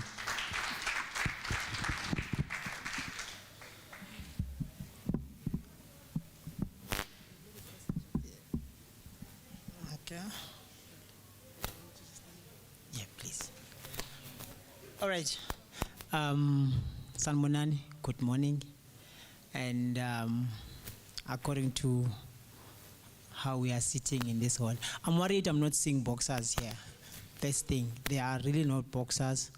And I believe this is for boxing and mostly for boxers to get help. And we are the most suffering people in this whole thing. And boxers are not here. But Others, I understand, are not here because they are not affected much with what is happening. Others, they don't know. And for a fact, I know other boxers are not here because their managers told them not to come here because they don't want them to get this information, because they want to keep them slaves. And those boxers are not here. They really don't know what's happening. And they are being liked like that. So that is why it's still going to be hard for anyone to change this boxing. BSA, all the best to what you guys are trying to do. It's very hard and it's going to be hard. Like Umam Shireen said, you need to press the button. Whether people like it or not, whether we like it or not, but the button needs to be pressed so things can change. And if there is a change in any way, many people are not going to like it. Some of them are not going to like it. But the button needs to be pressed. All right. We talked with amongst our boxers and staff. We have all the things that we would like to obviously make people understand, and also us as boxers to understand. First one being the acts and regulations, boxers' obligations. So boxers need to know that they are really the main center of everything. They are the heart of boxing, because without boxers, they can never be boxing. So we are really the heart of boxing, and we need to be respected. So one, you have a right to select. Okay, I can just leave that thing. Yeah. Okay, as a boxer, you have a right to choose who you want to work with as a manager, trainer, or promoter. And you have a right to also know everything that is happening around you, your contracts, the fight that you're fighting for, the opponent and the record of the opponent, and as well the pace, most important. And you need to have your contract uifunde and be able to just understand it before you can sign it. You have a right to take your contract with you and bring it back the next day. There is no way Obra Ebi ati, I'm sending you a contract at 10 o'clock and he wants the contract at 11 o'clock because it suits him. You have a right to take the contract and give it to someone that you believe or trust. That person can help you and sign a right contract. I'm talking from experience. I've been into bad contracts here in South Africa. Colin knows. You have a right to know where you are rated in South Africa and also in the province as a boxer, so that you know exactly what you are doing. If you need to push more or if you need to be comfortable, they need to be up to you. The next one, you have a right to have medicals in the ringside when your guys are fighting, and be sure that every safety is being looked after, everything is taken care of, because once anything happens into the ring, you can lose your life. We are risking lives. Going to the fight, we are training very hard, and then with that being said, I heard the manager saying that the time of weigh-in and stuff, I believe that there is no boxer that is supposed to go to a weigh-in without eating for 2 days. Also, we must be realistic. If a boxer cannot make a weight, they must move to the next weight, guys. We can't really say, let's change the times of weigh-in because if boxer yako aichanga for 3 days or 5 days. Why can't the boxer change the division and fight in a comfortable division? There's only 2 or 1 guy that can box the whole career with the same with Muruti Mtalani. The rest we are changing every now and then, according to our disciplines. So a boxer needs to be disciplined. If you want to make weight comfortable, be disciplined. Know that you don't have to train when you have a contract. You must train every now and then if you are a boxer. You must be fit before you can be fit for the fight. Then that's how you're going to see performance. Then that's how people are going to start being interested in watching boxing and watching you fight because of how you perform. The thing that everyone knows that boxers after 7 rounds we're going to get tired. It is not necessary. It is not supposed to be like that. We also need to take care of ourselves and respect ourselves before other people can start respecting us. If we can present ourselves as a good product and as the brands that we are, promoters are going to start understanding that they need to pay us accordingly. And managers are going to start respecting us according to how we bring to the table, to what we bring to the table. But if you are not respecting yourself as a boxer, no one can respect you.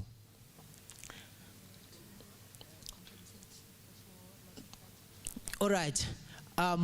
When we sign contract boxers, we sign contract with the managers and promoters. Obviously, according to South Africa, they say you have a minimum fights of 2 with either the promoter or the manager. So, as a boxer, once you are in a contract with the promoter, you must understand that that promoter needs to give you 2 fights minimum a year.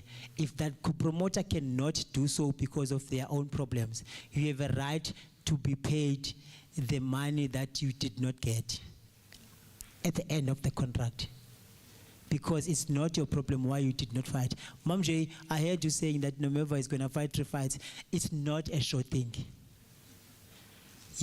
There's no promoter here in South Africa that will give a boxer that you're going to fight on this day and this day and this day and this day throughout the year, and then you can go and prepare yourself. Every fight comes as a surprise in South Africa. It's not supposed to be like that. It's only Golden Glove that have dates set for the whole year that I know of. And now the new promotion, ESPN. The rest, you always gambling to get fights. You are never giving fighters a right direction, all of you. So you can't blame boxers for not understanding when are they going to fight, because you don't know also. Let us be straight and just do things the right way. The only promoter that knows what they're doing here, it's Golden Gloves and ESPN. The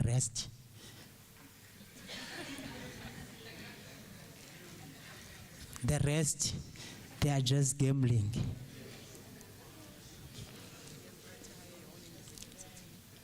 I'm done with that. We need to move on. All right. Yes. Yeah, guys, you gotta excuse me. I'm also now a bit panicking because I'm a boxer. I still need these promoters to give me fights, even though I have to tell them the truth. Because at the end of the day, they are promoters, and we want promoters to promote, and the ones that don't want to promote or don't know how to promote to shift. So we can have promoters only, because there are so many promoters, fly-by-nights, people that just want to be called a boxing promoter without doing anything. One, we're going to talk about branding of a boxer. This is going to us boxers. You need to know what you are bringing to the table. You need to know who are you. You need to know why you are boxing. And you have to have a purpose. You have to be like going to the gym knowing that I'm doing this for A and B and C. You just don't go to the gym because everyone is going. You need to be able to brand yourself.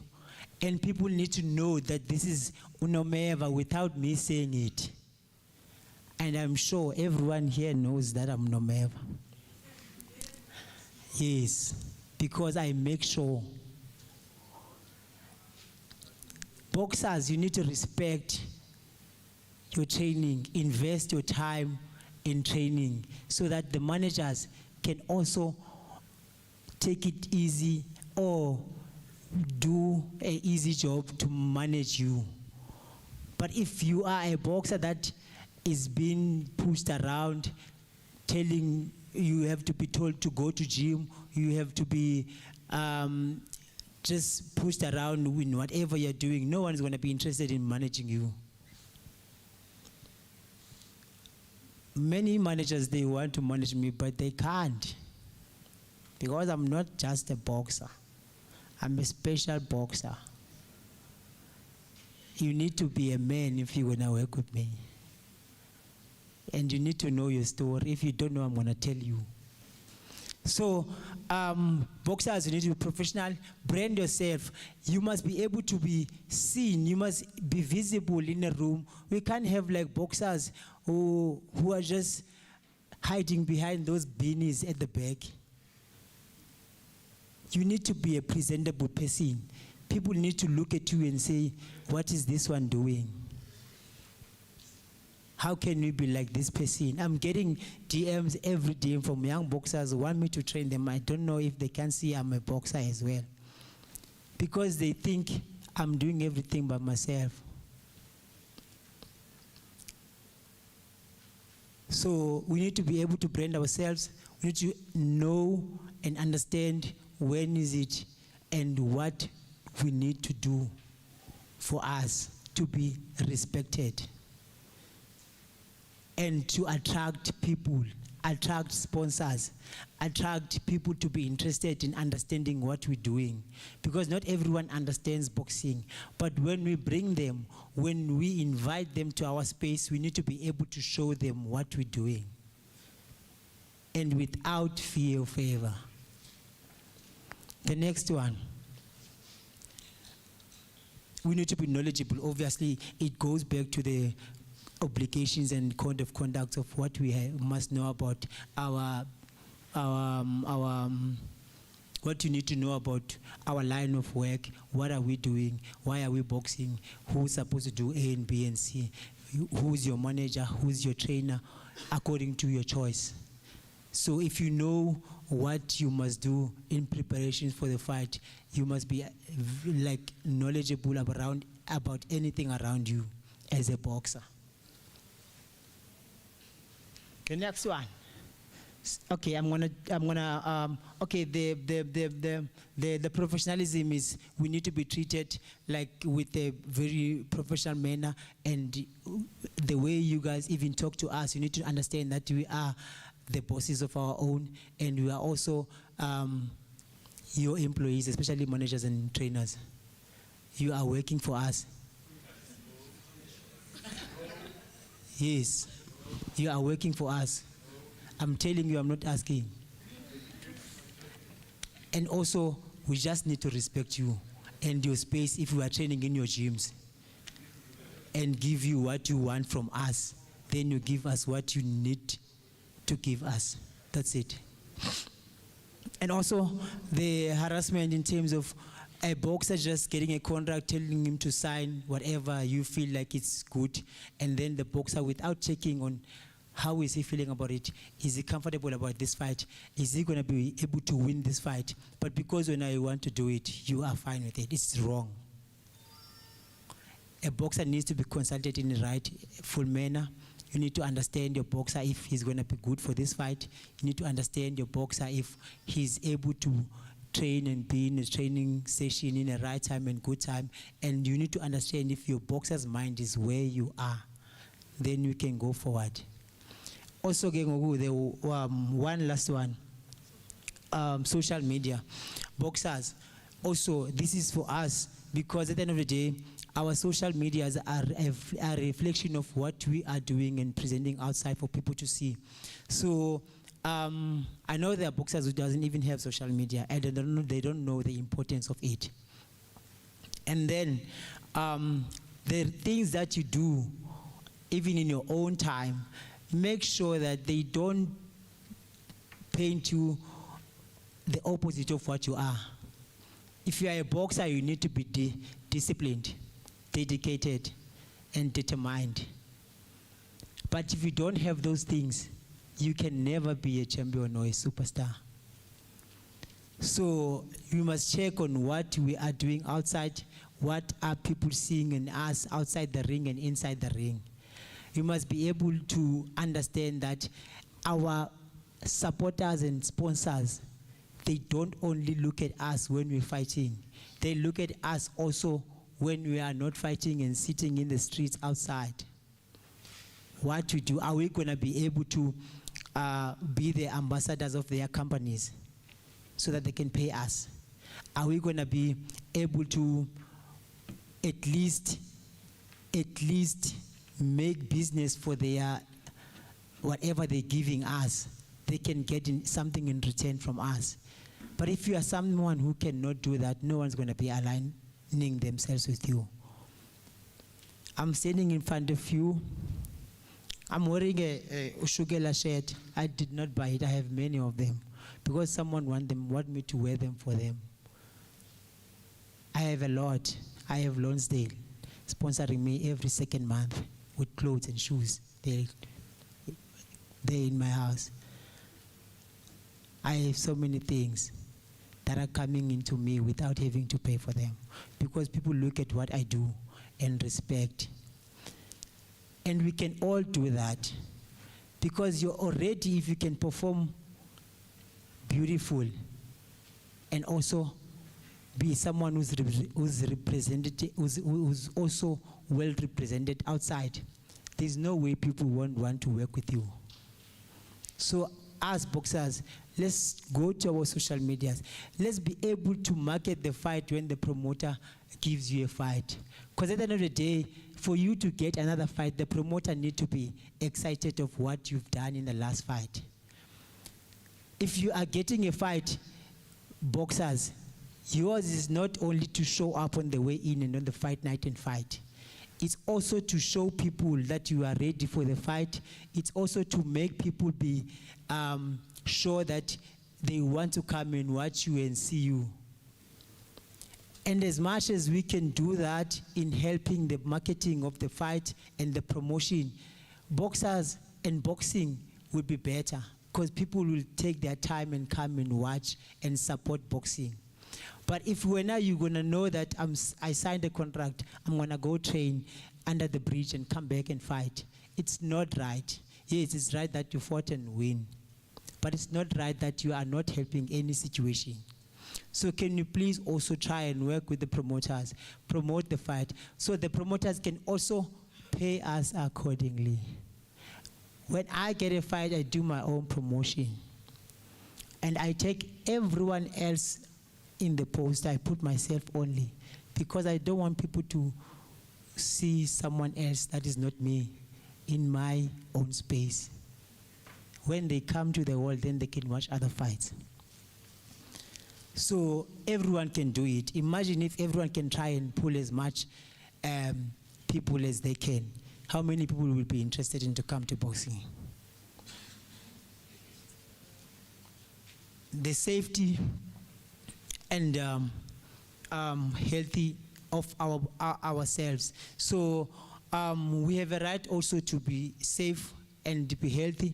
And luckily we have people like Dr. Selepe who are willing to help us with so many things. He just said yesterday, if you are a boxer that is licensed by BSA, if anything happens to you, even if you are in the gym, you can just send him a WhatsApp or call and tell Dr. Selepe your problem. He can attend to it.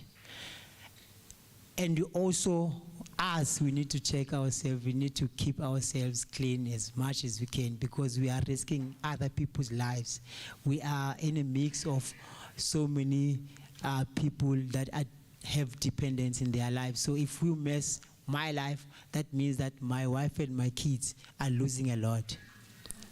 And if I do the same to someone else, it's the same thing. So can you try and make sure that we are respecting our health and make sure that we are safe? And also promoters and managers, a fighter needs to be protected not only on the fight day, because we are seeing this late coming of weigh-ins because boxer is coming with a text, and Omageza can decide, I'm going to go via 4 ways instead of coming straight to Boksburg, you can never say anything because you don't have a car. That's why we're always late. That's why other boxers can never make time, because they are not treated like professionals. They are not treated like champions. At least on the fight day, someone must try by all means to make sure that you are comfortable until you can win the fight.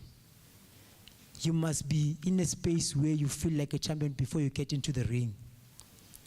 But if now you're going to struggle to even go to where you're going to compete, but you're still going to compete, there's a lot happening in your mind. So managers, please try and assist boxers.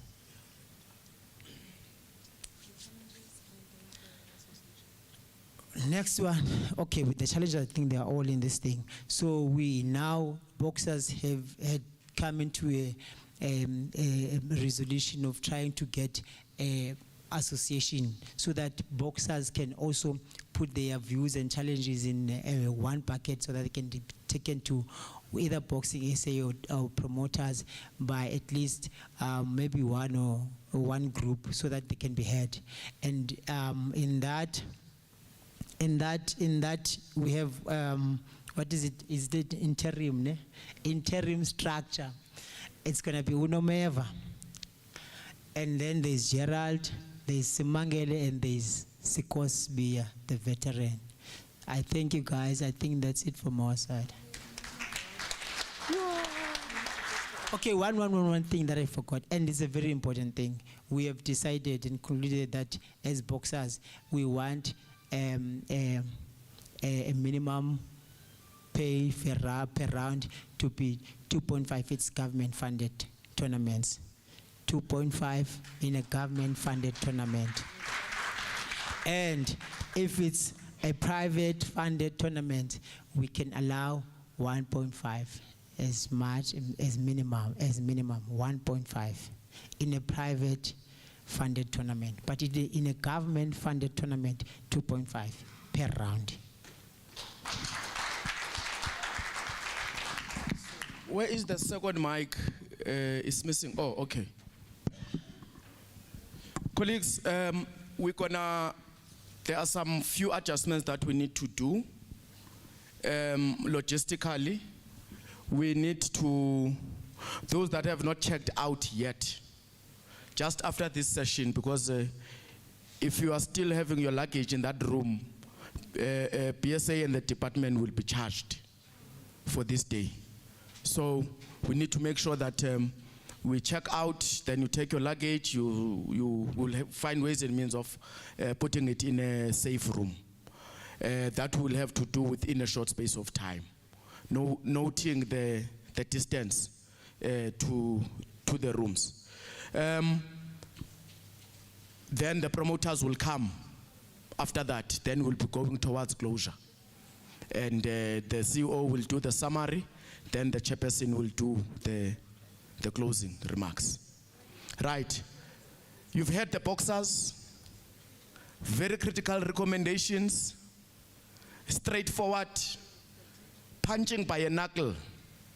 It's not an open glove. It was a knuckle. And it's a matter of us working together. I know sometimes when the blows are coming to you, you get hurt. But we need to absorb those blows because we are trying to fix something here. Brandon, I'm taking hands now. Mashego, Shongwe, that will be the last hand.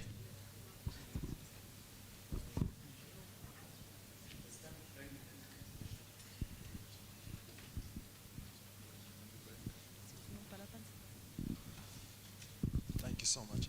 First and foremost, I'd like to greet every single person here this day. And what a productive convention we've had. First and foremost, there's a couple of points that I would like to cover over here. The first one being is just as a former boxer and the culture of boxing that I grew up with, and just something that we need to, I think we need to kind of like first establish, especially considering that this is we're talking about professional boxing over here. One of the things as a manager, I manage 4 fighters.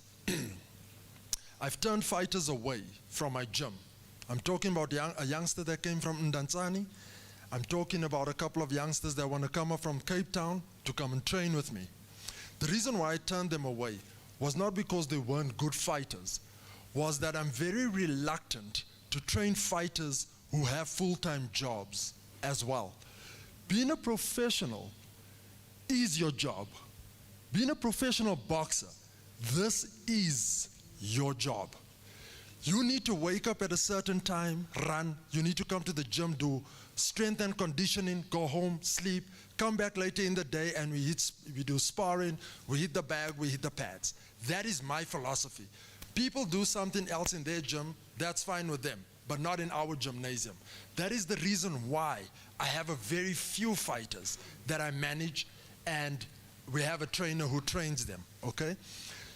If you read the Boxing Act, it actually tells you that it's incumbent on you as a boxer to keep your body in shape. Why is that? Because fights, as our champion over there, Nomeva, said, can come up at the drop of a hat. I've won a title because I was training for a fight that fell through, and at the 11th hour, I was presented with that when I was fighting. That's how I won my WBA title, was because of the fact that I was constantly training. In our gymnasium, it is an understanding that you gotta be in the gym all the time, even when you don't, because this is your job. Bongani, it's your job, it's a full-time job. This is how we make a living. That's it. So boxers also need to understand that as managers, as trainers, and as promoters, it's not supposed to be conflictual. Our relationship, and this is the thing that I want to stress here as well, is don't think of me as your enemy. I'm not your enemy. I'm here to help you to get to where I think you can get to. But there has to be that cohesive force that is at play amongst things. And this is the thing as well. I just want to say something about something that I spoke to a couple of people earlier on this morning. We're talking about things over here which are the ideal. The ideal and reality is not necessarily one and the same thing, Bongani. The ideal and reality is not one and the same thing. There are some places where we will meet the mark. There's other places where we might not meet the mark because of the circumstances we find ourselves in, the state of the economy, X, Y, Z. Now, I just want to bring up something I just want to bring up this issue around purse money. And I want you to just listen with an open mind about what it is that I want to say. Because at the end of the day, you must remember, the boxer is the focal point of everything that is happening here today, Melissa. Just give it some thought as a boxer, what I'm about to present, so that go home, think about it, just try and internalize it first before you have a knee-jerk reaction to what it is that I'm about to say. We are told that the minimum a boxer can earn is 1,000 rand per round. And please correct me if I'm wrong. It's 1,000 rand. I hear Nomeva speak about 1,005. I hear about 2,500 being bandied about and stuff like that. And those are all well and good. And as a former boxer, my heart as a manager is with boxing. My heart, my brother will tell you, my brothers will tell you in the gym how hard I fight for boxers. Being a former boxer myself, I fight very hard for them. But we must also be very realistic. Rodney Berman, who is the biggest promoter on our continent, cannot pay, at least in my estimation, should not, let me correct myself there and articulate this properly. He should not be paying for a 4-round fight the same as the guy who has a promotion company, who's a development promoter in Kwakwa, for instance. That is just a hypothetical example. They cannot be paying the same thing. As a boxer, me as a boxer, what am I looking for, especially as a development boxer. Boxing is coming into things. Sorry, Brandon. Can you land? I'm looking at time. Okay. You are raising very critical points, which are very important. But can you just highlight the critical one, then you land? I'll do so. Because we are running against time. Okay, I'll do so. As a boxer, I am looking for fights. If I am fighting 4 times a year and I'm making 4,000 rand, that's 16,000. But if I'm earning 2 or 3,000 rand per tournament, but I can kind of be assured that I could get 8 or 10 fights a year. That changes the dynamics. Not only am I earning more money, even though I'm earning less, but I'm also getting more experience. I am also getting closer to a SA title fight, a continental title, a world title fight. Those are the dynamics that we need to look at. As a boxer, what are you looking for? Me, coming into boxing, as a still developing, for me, it's not so much about the money, but it's about gaining the experience and the opportunity to fight for the bigger paydays. So let's not make it a conflictual thing, but let's think about it more in economic terms than accounting terms. Thank you. Thank you, Brandon. That was valid. The next point is Mr. Mashego. The young man sitting there with the Nangu, the young man here with a cap, yellow pony. Yeah. Good morning, everyone, and thank you very much for the opportunity and all protocol observed. Thanks to Kolani, for making his, presentation, and obviously the group from the boxers, representing the boxers. It all talks to the presentations that were made, by the CEO, by the chairperson, by Pilar, and I think it's all about the boxer. We have to reflect on the boxer and how we can actually build champions in the country. With that, I think special mention to Colin Nathan and Steven Onchinga, for being world champions. I think what we're advocating here is how do we make boxers champions? And I think it's a challenge that we all have, as promoters, as managers, as trainers, and everyone involved. It's all about the boxer. So what the group has spoken about, I think it's an issue that needs to be reflected on, where we must have like another follow-up session, where we're having all these different groups, like managers, trainers, promoters, and we discuss with the boxers. Let's all find positive ways to address the problem, because it is a problem that actually besets and actually affects boxers and everybody. And it's to me, it's fundamentally, what do we do for our boxers and how do we build champions? We can learn from Colin. Colin can share the experiences on how boxers can become champions as we look forward to the future and the vision of building world champions. Thank you very much. Thank you, Mr. Mashego. We can go to Ushongwe, Usfiso.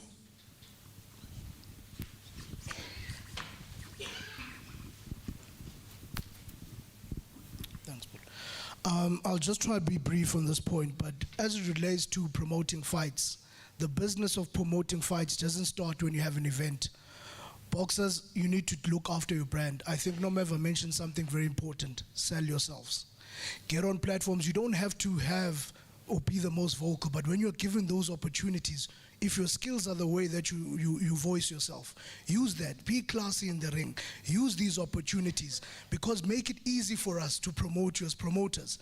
Because when the people speak about you and the people want the fights and they go on forums and say they want to see this, we are paying attention to those things and we give the public the fights that they want to see.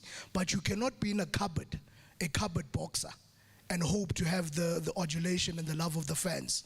So you need to choose what you want to be. We can only help you so much. Managers, step in.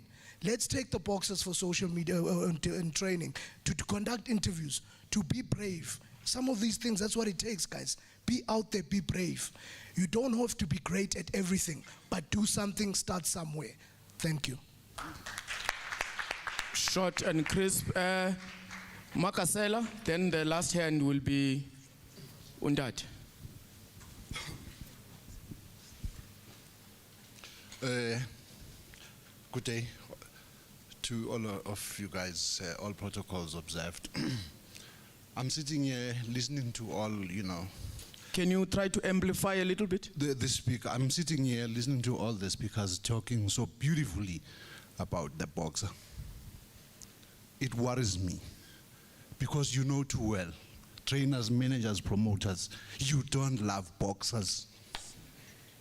You don't love them. You're just using them to make money. Boxers, if I were to advise you, make inquiries with COSATU, belong to a serious, form of union that will protect you. You are workers. We've got rights. Your trainers and your managers do not like you. Don't go out there looking for love because you won't get from these people. These people are out to make money through you, and it's a fact. I deal with boxers every day. I know what these people go through every day. There are certain things I won't mention because it may turn out like I'm looking for publicity. I sometimes spend my own money and clothes too to share with the fighters. Typical example, this boxer wins an SA title at the carousel a few years ago. Right? His trainer dropped him off on a freeway after 12 midnight because I can't drive into the Black Township. That's a champion. Fortunately, I was driving behind them. I ended up taking that boxer to Tembisa. What is that? You hear them say, so and so is like my son. Like is not what it is. Let's face facts. Boxers, trainers, managers, and all of you guys are into this purely for money. Treat each other equally. Be straightforward. That's what I'm saying to the fighters. Don't look for love from all these people because you won't get it. Fight for your rights, period. Why is it that A. Floyd Mayweather, retired boxer, he comes back in an exhibition fight, he walks away with 20 million. You are a professional boxer. He's no longer a professional boxer. Same gloves, size of the ring, rules and regulations the same. You don't get even a quarter of what he makes through an exhibition bout. You call yourself a professional boxer. Secondly, BSA.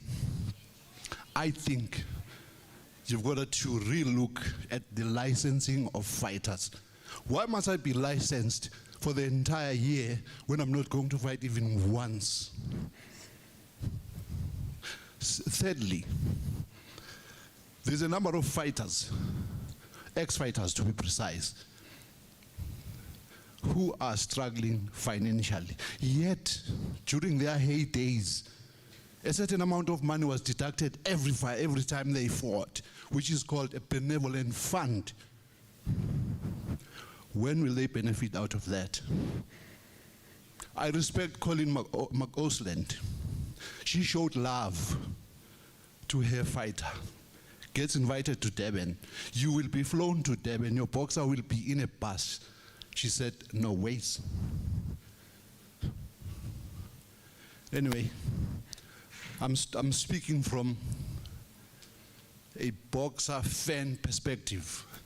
Those who know that I box. It's not a problem. I'm just saying I know what I'm talking about. Not I hear what boxers say. I know what they go through.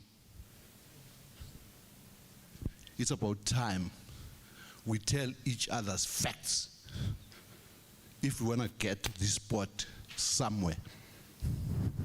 Otherwise, boxers will continue dying as paupers.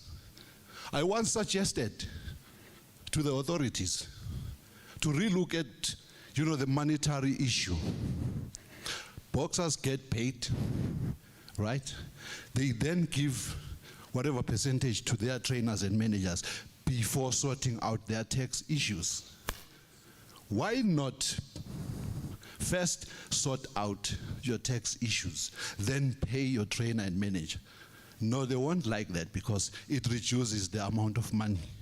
Show me one trainer manager who has had, you know, problems with SARS, the Keishas Balois, the great Vuyani Pumos. The list is endless. Old-time greats who we believe made millions. They had the so-called managers, yet they ended up owing tax over 2 million each. What were those people managing? Their purse monies. Some so-called managers can't look for fights for their fighters. They can't wait for a promoter to call, you know, and find out if a boxer is ready. They know their percentage is right, sorted out. So I'm appealing to all of us to be fair and honest in what we say. Don't lie. Say it as it is. Let it be the fighters who decide whether they take what you give to them. I was listening to Sipho Mashiro talking beautifully about how we should look after fighters, this and that. There's a poster of a tournament that will be taking place in Limpopo. I'm not saying this in a bad way. I even, you know, told him about it. I thought he was going to fight in an exhibition bout. His face was bigger than that of the fighters. I couldn't understand it. Was it about him or the fighters?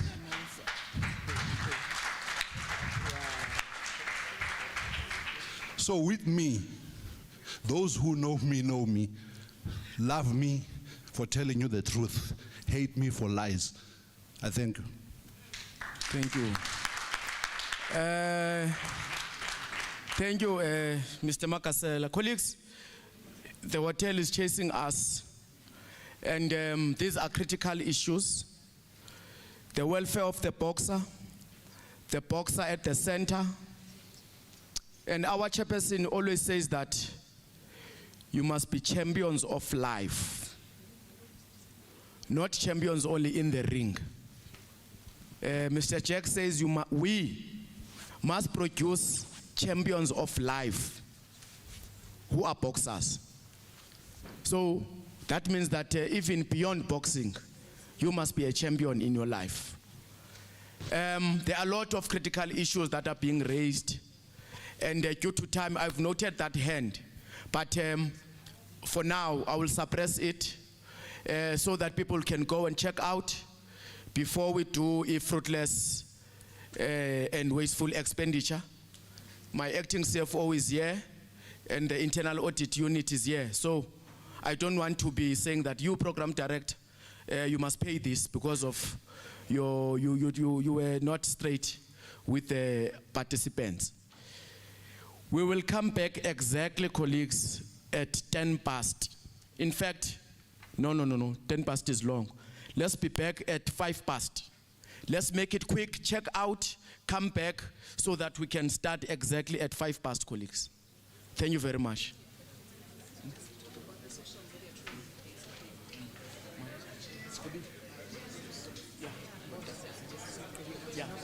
Yeah, no, that's fine. But what I need, if there are other notes, I like the presentation. You know, if there's more notes, to put underneath from the discussions, you can add them. Otherwise, well done. Yeah, we'll allow time. Well done. It was clear. Mama, over here. Yeah. Yeah.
Group 2, you did not have a presentation.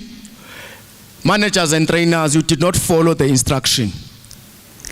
The instruction was clear. Get a laptop and it must be captured. And there was supposed to be a scriber in Group 2. Who was the scriber for Group 2? Where is the presentation?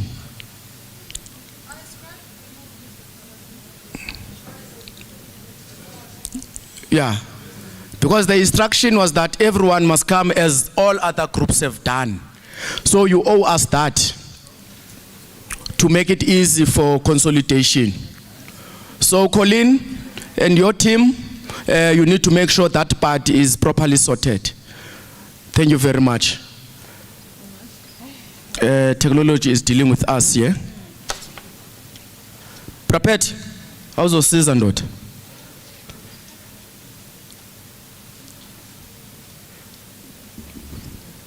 Okay. Whilst they are busy with the technology, I think you can take over and start, Colin, if the presentation is dealing with us. All right. Thank you. Can you give them a good round of applause, colleagues?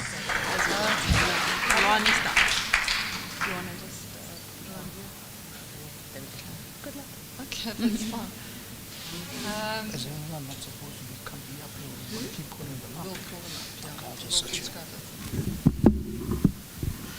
Good afternoon, everybody. The best for last. I think promoters always have a lot to say. We had a really good session yesterday. We started at, I think, 3, 4 o'clock, and we finished at about 8:30. So there was a lot to put on the table. I'm not going to speak alone today. I'm going to speak with Joyce Kungwane and also Larry Weinstein, so that we can all unpack it over the 30 minutes and you don't have to listen to one person's voice. And then we're going to wrap it up with the person who is facilitating with me, Safiso.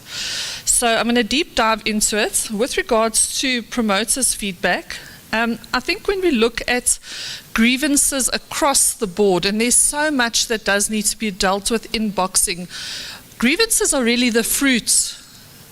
And what we tried to do yesterday is get to the root, because conflict is very symptomatic at the moment. And in the space of boxing, if we can take all the grievances, probably put it into one of these 6 boxes. And this is not something that I made up. It's a scientific base for conflict. When you find yourself in spaces where there's a lot of conflicting values, arguments, and division, it narrows down to 10 things. But when I listened to what everybody put on the table yesterday with Safiso, you could fit almost all of those problems into one of these boxes. So the root of the grievances are in these things. I don't know where the screen has gone. The summary of the frustration can be put in one of these boxes: misunderstandings, poor communication, personal differences, lack of role clarification, lack of trust, and scarce resources.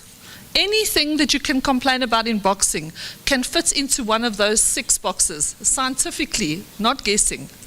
So I'm going to call up Joyce to speak about the first 2 boxes on the board here, which is misunderstandings and poor communication, and then she will unpack some of the fruit of these roots. So Joyce, is she here? Can somebody call her, please? And can we keep that on there? So she'll unpack those 2 and give examples of what we mean when we talk about misunderstandings amongst promoters, and possibly between promoters and other stakeholders, and promoters and also BSA.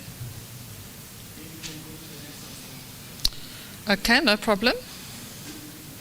Then Larry, can I ask you to come up and maybe just unpack some of the conversations we had around personal differences, and then I will talk about lack of role clarification. Larry will talk again about lack of trust.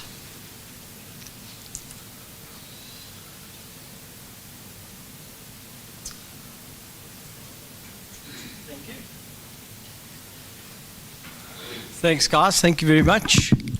Well, yes, Joyce here. Do you want to carry on, or do you just want me to? Okay, let's do it in that order then. Yes, I'll do it in order. Come to. So Joyce, sorry. Come, Joyce, you can talk about the first two slides, misunderstandings and poor communication. Is it still morning? Okay. Good afternoon, and sorry for that. I was still busy with an interview. As promoters, we talked to the misunderstanding, and people interpret the Act and regulations differently. But I want to start by this chairperson, program director, to say there's a misunderstanding. And I've just highlighted one now in the past 2 days, okay, from yesterday until today, in that there's no one special in boxing. It's a promoter, it's a boxer, it's a manager, it's the trainer, it's the officials. We need each other. There's no boxer without a promoter. There's no boxing without a promoter. There's no boxing without ring officials. So I want to say, let's understand each other. We need each other. And we need Boxing South Africa, obviously, for our sanctioning letters.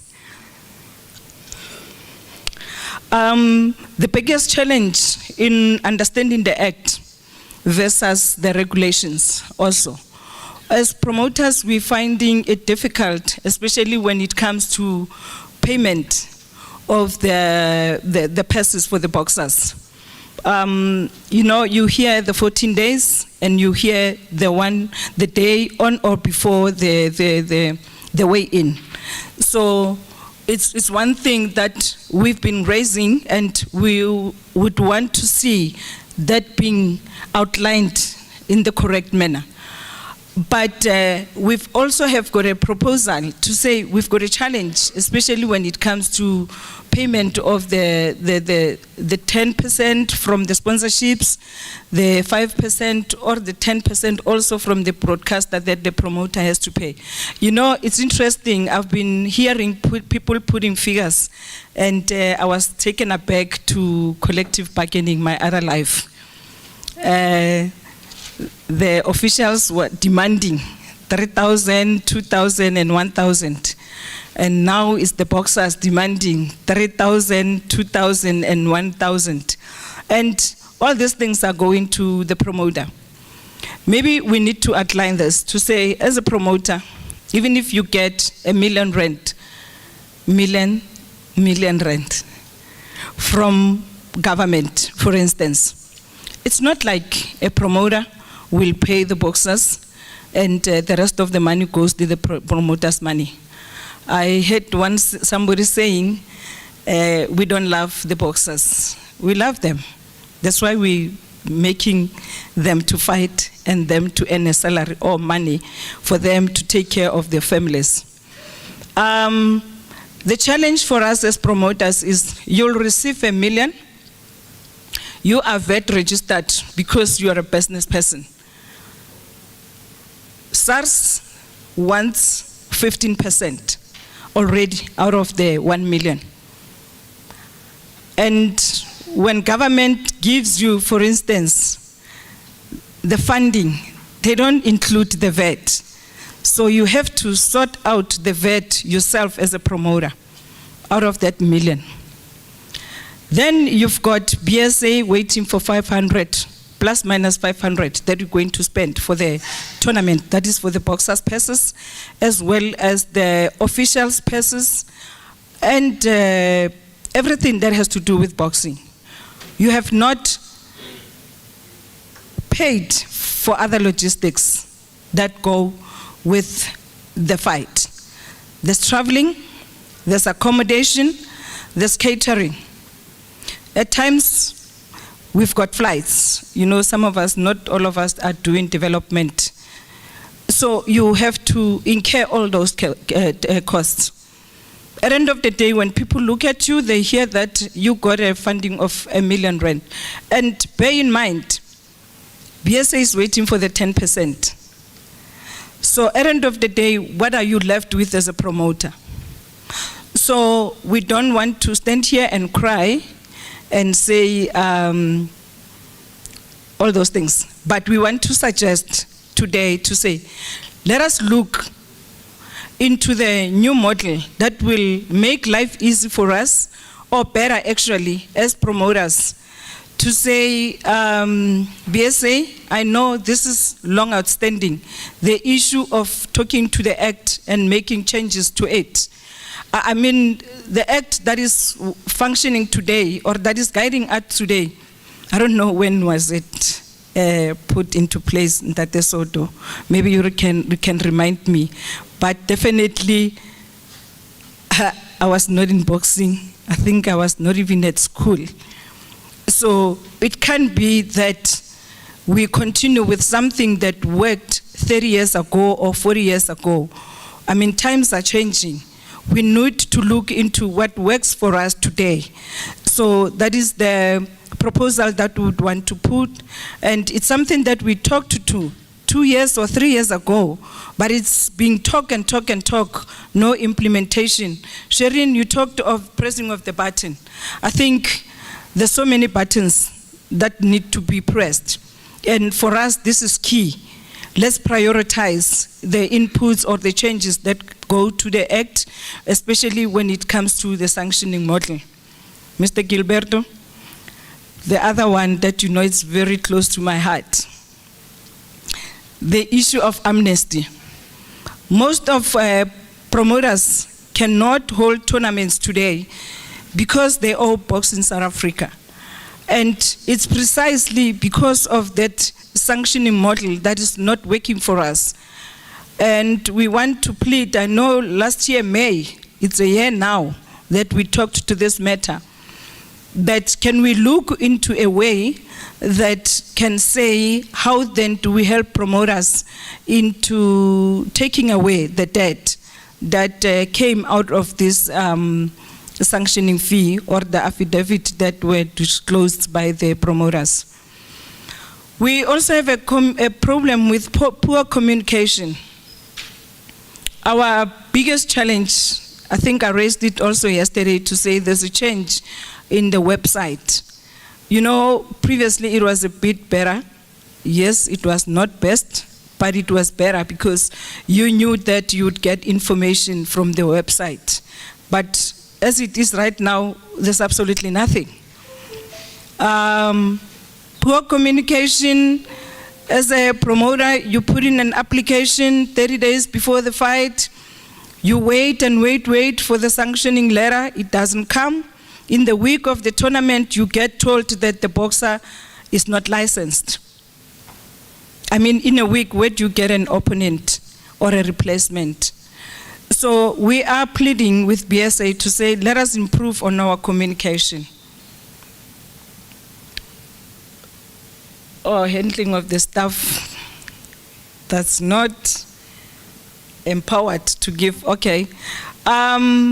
Yes, we understand it's the duty of the government. They are pushing the interns, but would also appreciate if our interns can have somebody supervising them, for them to can learn, because you don't just throw them into a bin and say they must learn, or into the river, they must learn how to swim themselves. Let us take them by hand so that we can improve also and have a beautiful BSA.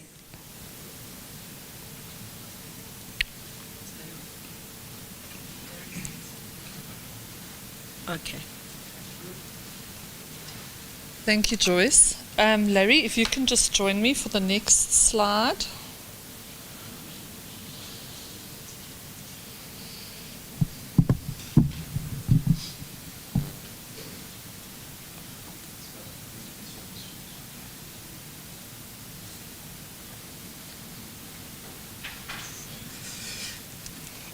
Thanks, Joyce.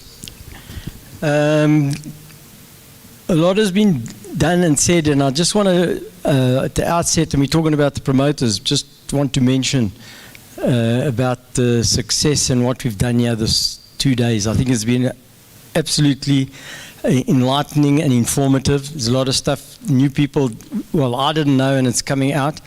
But I just want to say, and I hear people saying, oh, we must have another this and another that. There's no time for that. We must be putting out, we saw the thing that was said, push the button. The thing is to get it going, and there needs to be timelines when this will be done by. And somebody needs to take accountability. When you talk in a group like this, everyone's got this to say, and we accept it, and we generalize, and we accept the generalization. But I think it's important that timescales are set and things are happening. Because if that's the case, people will not say, well, we need another. They will see the changes being made. And I really applaud BSA for doing this. Now you've got to do the next step and take it to the next level. And then the other thing I just want, and it's not about what I've got to say, but I just need to just mention the fact that I think we're all in this together, and we talk about this one needs this one, we all do. So it all becomes working together. And when things are being pointed out, it's not personal. It's about getting the business right for everybody. And that's the trouble. Everybody thinks when you say, but why is it? No, it's not me. Just take it and get it sorted out. I think that will help a lot of frustrations. Okay, so let me do what I was paid to do up here. Sorry. Firstly, we had these big discussions, and it was very good sort of interaction. Not all promoters are on the same level, and yet everyone is treated the same. Promoters who were licensed yesterday, you can't do what this one's doing, you can't do what that one's doing. That's the point I'm making. Certain people get given money from certain areas, which is what boxing needs. You need to get money to a promoter to fund a tournament. But if he's not getting support from the SABC or Super Sport or government, and you can look at the tournaments that's put up where the money goes to, not everyone gets the opportunity to get that money to put on these tournaments. So if you're one of those fortunate ones, then you'll say, oh, well, I can do this and I can do that. What about the others that don't have that? So I think it's important we all saying that there needs to be this understanding, and everyone needs to be treated the same. And I understand some are doing international fights, world title fights, some are doing development fights. Again, all important. Development fights, you've got to get development fights to get to where you are, and the promoters put these on. Promoters are doing well and working hard feel like they are punished for good performances and criticized and demoted. There's no grading or vetting done. Buying a license is problematic for overall operation efficiency standards of the event. And one thing I think did come out is that the event that gets taken place, it's the promoter's event. He puts on the boxes, he does the arranging, but he needs to make sure that whoever the managers, fighters who come there are properly attired to suit the event. It can't just be taken haphazardly. And then the other thing is different personalities not considered. We are business owners. And I've got to say this, 80 or 90% of the people that are in from a boxing point of view, they earn a living out of boxing. Promoters are the same thing. That's their business. Some of us are more fortunate enough, we don't earn a living out of boxing. We want to improve boxing, we put money into it, but we also don't want to lose money. We want to wash our face. And that will grow with promoters. If you're able to wash your face, you take that money, you put into the next tournament. If you're running a business and you're able to get a dividend and you take the money out, then you're running a good business. But when people say, yeah, but you're running the business and you're just making money, I'd like to see which promoters, if they're doing it properly, are making money. But we carry on doing it because of the love for the sport and the passion. And when you've got love and passion, it's not like, oh, you treat people like this. Yeah, there are people that treat everybody badly, but not everyone is painted with the same brush. And then one thing to realize, we are competitors as promoters, being sometimes forced to work together and struggle to agree because there's jealousy or there's I don't know, it's human nature.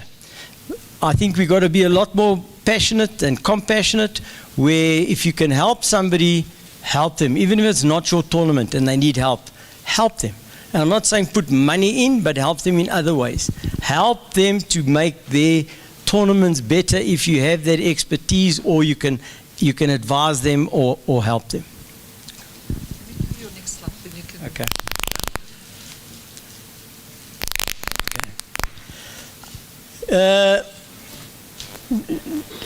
Having been in boxing, as from a boxing point of view, my family grew up in boxing, so I know the ins and outs. And professional boxing, my brothers all, and so I understand it. I'm not speaking from a balance sheet or speaking from just money. I'm speaking from that understanding. So the big thing that you find is the lack of trust, integrity issues. And we talk about, which I spoke about, sharing ideas and losing them. Poaching of talent. If somebody's got someone and we approach them, from a promoter's point of view, we discussed it yesterday, I don't believe that the promoter should be talking to the boxer. The promoter, that's why he's got a manager, and needs to go through the channels. And not to say you mustn't greet the man or what, but it's important, this poaching of talent and bad culture in boxing. Lack of confidentiality at regulatory levels.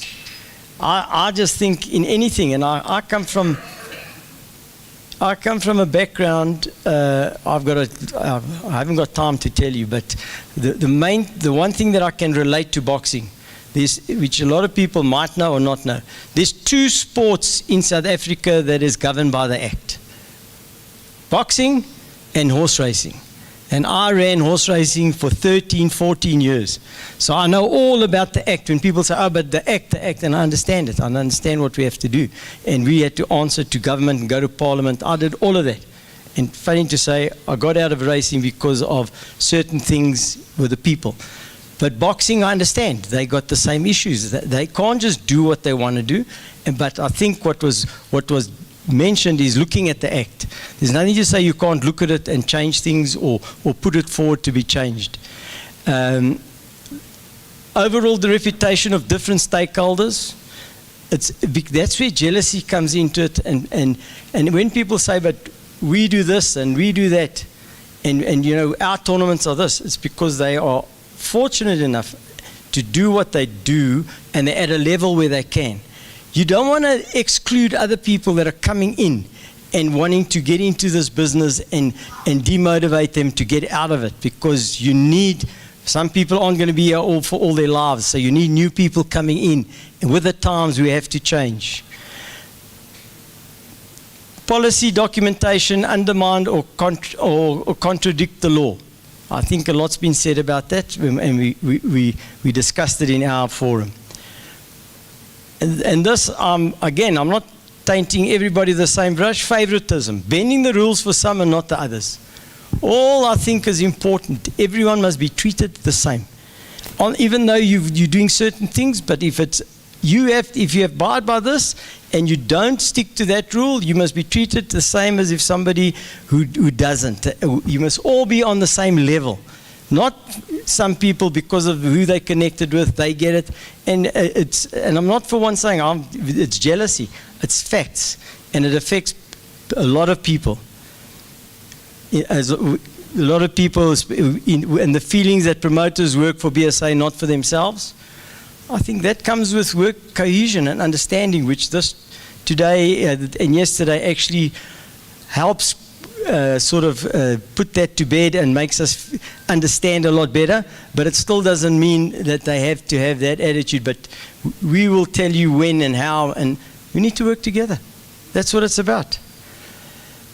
Perceived contradictions between act and contracts and actual standard practice. We've mentioned that. Things take too long. And again, it's come up. They spoke about online technology. And I come from a technology background. And I know, I've got an IT company. I know exactly about technology. I know about developing systems. But they never work like you're told they're going to work. And you take them on, and then the people who you're telling them use this, they battle. And then when you say, oh, this, people don't say, okay, let me look into it and come back and say, this is the reason. They just say, no, it does work. Please be understanding that the actual website of BSA needs looking into badly, because it works and then it doesn't work, and then it frustrates people. And nowadays, where does the frustration get taken out? The easiest, you want people to notice, you go onto Facebook, you go on here, because that's the frustrations lead to that. So that's why if we eliminate those things, and I'm up here talking about the promoters, but I like to encompass everybody, because we're talking about let's work together. So, and then lastly, I don't know what, a hammer with a nail. I still want to know who has to buy the boxes underwear. Before we leave here today, it's a simple example, but there are so many examples like that that are in boxing. Whose job is it if it's not in writing? And all those things that are creating strife, conflict, misunderstanding, whose job is it? Who should be making the decisions about minimum payments? Who should be setting minimum standards and defining them? And promoters are not always clear where their personal responsibilities starts and finish. So everything that's not in the regulations and the Act, and there's a lot that's not written. So that causes a lot of conflicts. I'm going to hand over to Safisa now. He's just going to talk about the last aspect, which is scarce resources, and then what promoters would like to see.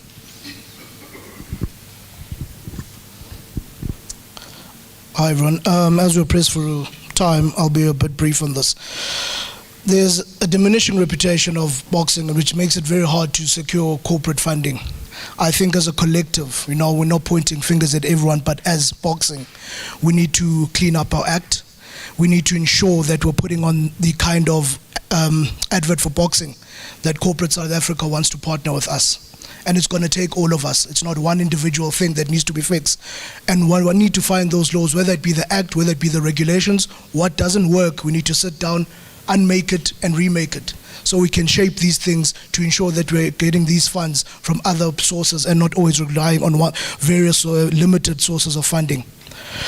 Promoters need to know how to pitch to secure these fundings. Understand the audience. Understand what the funders' requirements are of you.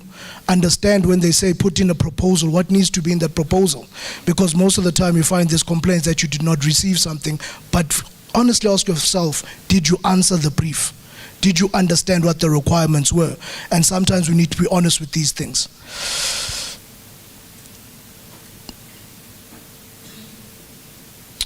On the last slide, things that promoters would like to see change.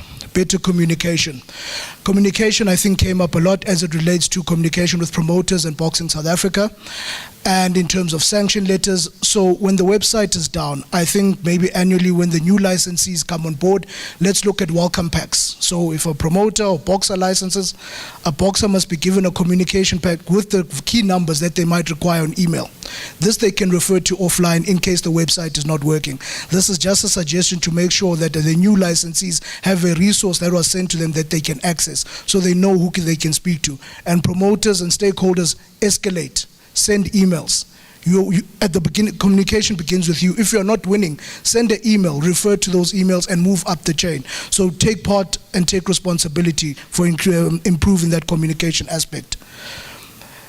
There was the issue of licensees and the perception that these licenses are open to everyone because there's a perception that there's money in boxing, or maybe someone has an ability to unlock funds. The promoters will offer their opinion that people need to have proven track records, so they can come into boxing and think of the business of boxing and not just securing funds, but as a business, how do we grow the sport? So there's a change that is needed here. For changes to happen faster, we need a structure that allows us to move. We mentioned the pressing the button that Shireen was speaking about. We need to put in a structure that is able to ratify these changes very quickly, because boxing is moving. And we've seen the activity in Gauteng. There's tournaments happening almost every 2 weeks. We can't wait for months and months on end while things get debated. Let's find solutions. Let's move the sport forward. So there was a big talk about standardization and defining these minimum standards as it relates to how we conduct business, as it relates to broadcasting. We need to build them, and they must be black and white. Right now there's a lot of gray. There's a lot of areas that aren't defined. What is the promoter's responsibility? Who's responsible for this aspect? We need to put these down and make them written, and they must be hard and fast. There should be very little leeway as to who's responsible for what aspect, whether it be a tournament, whether it be the boxer, whether it be the managers. So we need to be clear, and there must be clearly defined lines on who's responsible for what. When we talk about the minimum remunerations, you see it a lot with the, and we spoke about the moving to a more international standardized practice of sanctioning. Whoever the sanctioning body, when they send you a sanction letter, they tell you to put on our belt, we require from you promoter X, Y, and Z, and promoters abide by that. BSA should follow the same model. Promoter, these will be your officials, this is what we require from you, and we abide by that. We pay that fee as required, our belt costs this much, our officials are priced at this. I think this will alleviate a lot of the challenges that we are finding with the historic debts, people needing to make payment plans and so forth. So that is a quick way that we've seen this working internationally, and I know there's work been happening with the board of BSA to resolve these kind of issues. And let's also create opportunities for up-and-coming promoters, skills transfer programs, skills development programs. We as promoters, yes, we are competitors in the broader sense of things, but let's also, if we have an ability to assist, let's also avail yourself. Those that do not know have my number, I am available to assist. If you ever need any kind of help, I shall avail myself, and I hope other promoters will take it upon themselves to help develop and bring other promoters up, because as a collective, it's going to take all of us. There are too many boxers and too few promoters. So that talks to the last point as of better management of inactive licensees. What programs and actions can be put into practice to assist these licensees? You know, what can we look at in terms of the developmental space, the national, international, whatever the grading of the promoter is, the boxer is. We can't have boxers licensing 5 years, not a single fight. What happens in that case? What remedial action is there? So we need to think about those things. Should a boxer not first license when they do get a fight? I think Mark Elesela at the back made a good point there. Because what is the point of licensing annually only for one fight or no fight at all? 5 years worth of fees, I think we get to that point, we should return the money to the boxer. It's only what's right. Thank you.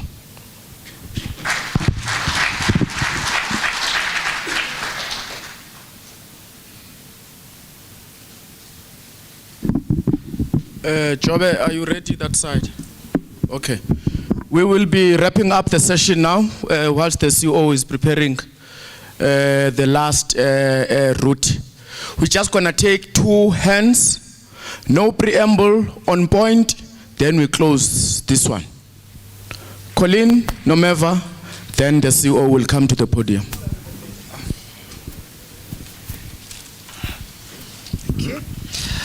This is really a question to BSA.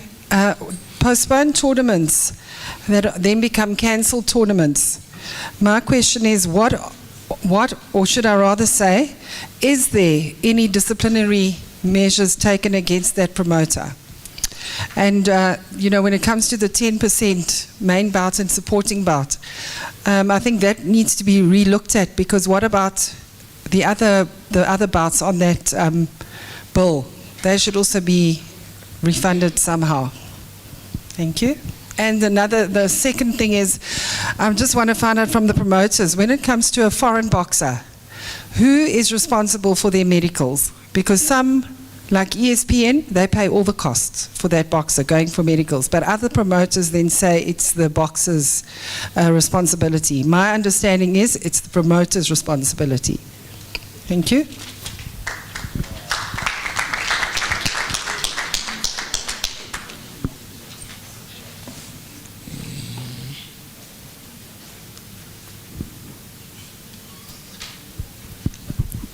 All right, thank you. I'm just going to talk about 2 things that I believe that promoters, I did not hear us all talking about it. The matter of matchmaking. Promoters, because we know it's your tournament. You make whoever you want to fight. Can you please get a fair enough matchmaking as we can get, because this is the reason why people don't watch boxing sometimes. People don't care about what's happening in boxing because of the quality of the matchmaking. You have beautiful fights, beautiful matchmaking happening in Soweto. There's no TV. Happening in wherever, Limpopo, there's no TV. We have the biggest platform, that is SuperSport, Emperor's Palace, showing the worst matchmaking ever. One fight will be the equal quality of matchmaking every time it's happening, and it's very wrong. It's one of the things that is killing boxing in South Africa and chasing people away from boxing. The quality of matchmaking. Can you promoters discuss who's supposed to be doing the matchmaking, and those people must do their jobs without being controlled by anyone else. 2,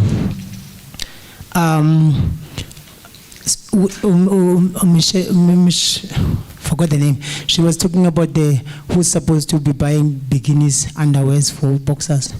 If boxers were getting paid enough to afford underwears, it was supposed to be boxers buying themselves underwears. But because they can't afford them. I was in a space where I was in a fight where every boxer was given an underwear. I had my own Under Armour underwear. But because I respected the brand and I said I'm not going to wear the gown because I have my sponsor clothing on me. But I will wear the underwear, and the promoter allowed me to wear my jacket, but my t-shirt, but not the underwear, I'm putting it on. It is not supposed to be a promoter that's buying an underwear, but a promoter that feels and care for people can do so when they see a need. But a boxer that is well paid can never be in a space where they struggle to buy an underwear. Thank you. Right. Mr. Soto, I would want you to quickly, the issue of matchmaking, but I want to put the busiest matchmaker on the spot. Do promoters tell you who to bill with who? Because you are a licensed matchmaker. Can you tell us this matchmaking? For promoters that I work with, they don't tell me who must I match, who must I match their boxers with. They just give me their lineup, and I'll do the matchmaking.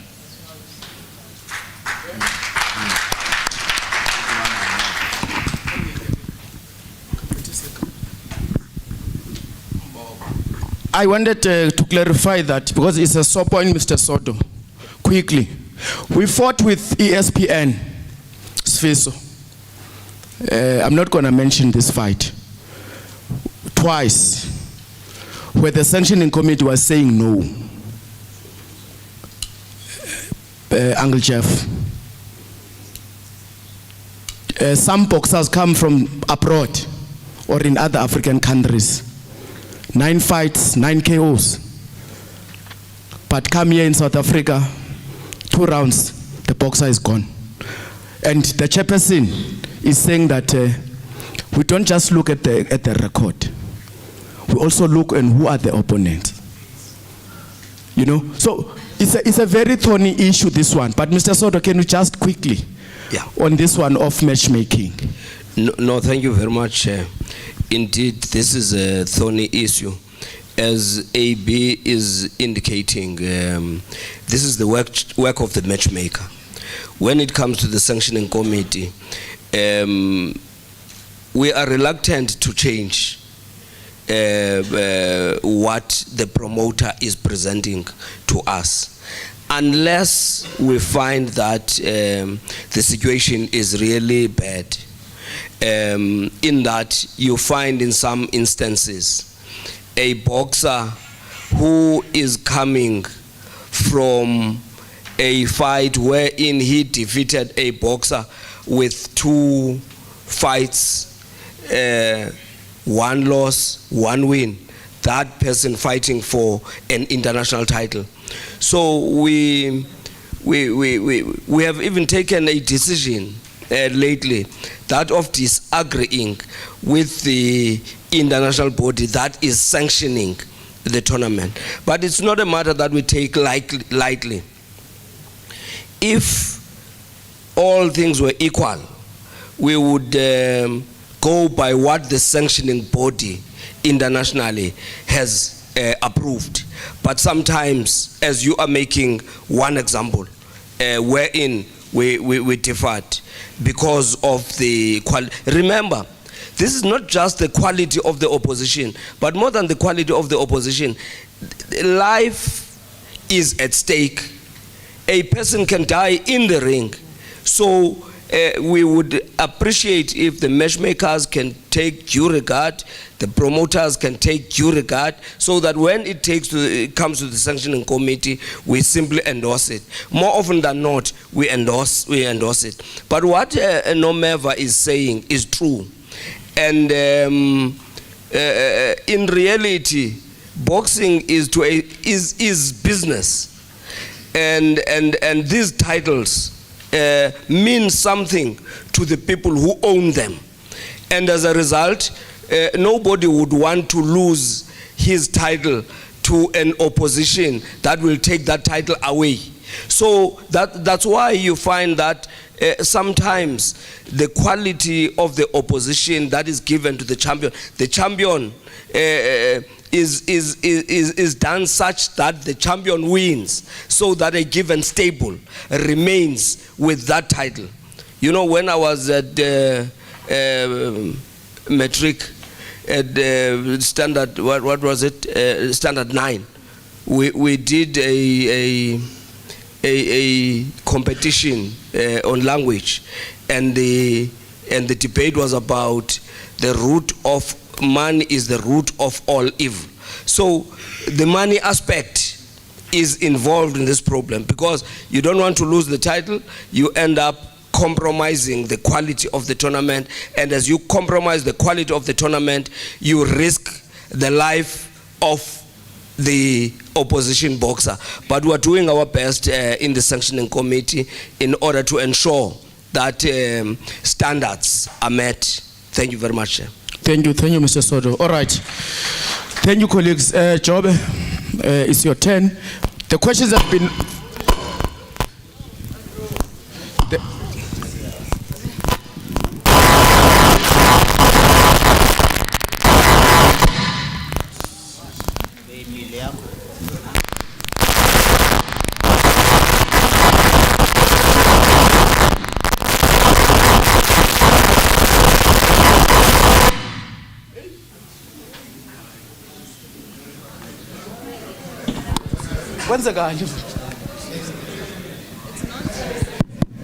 Hey, Taliban ifikile che.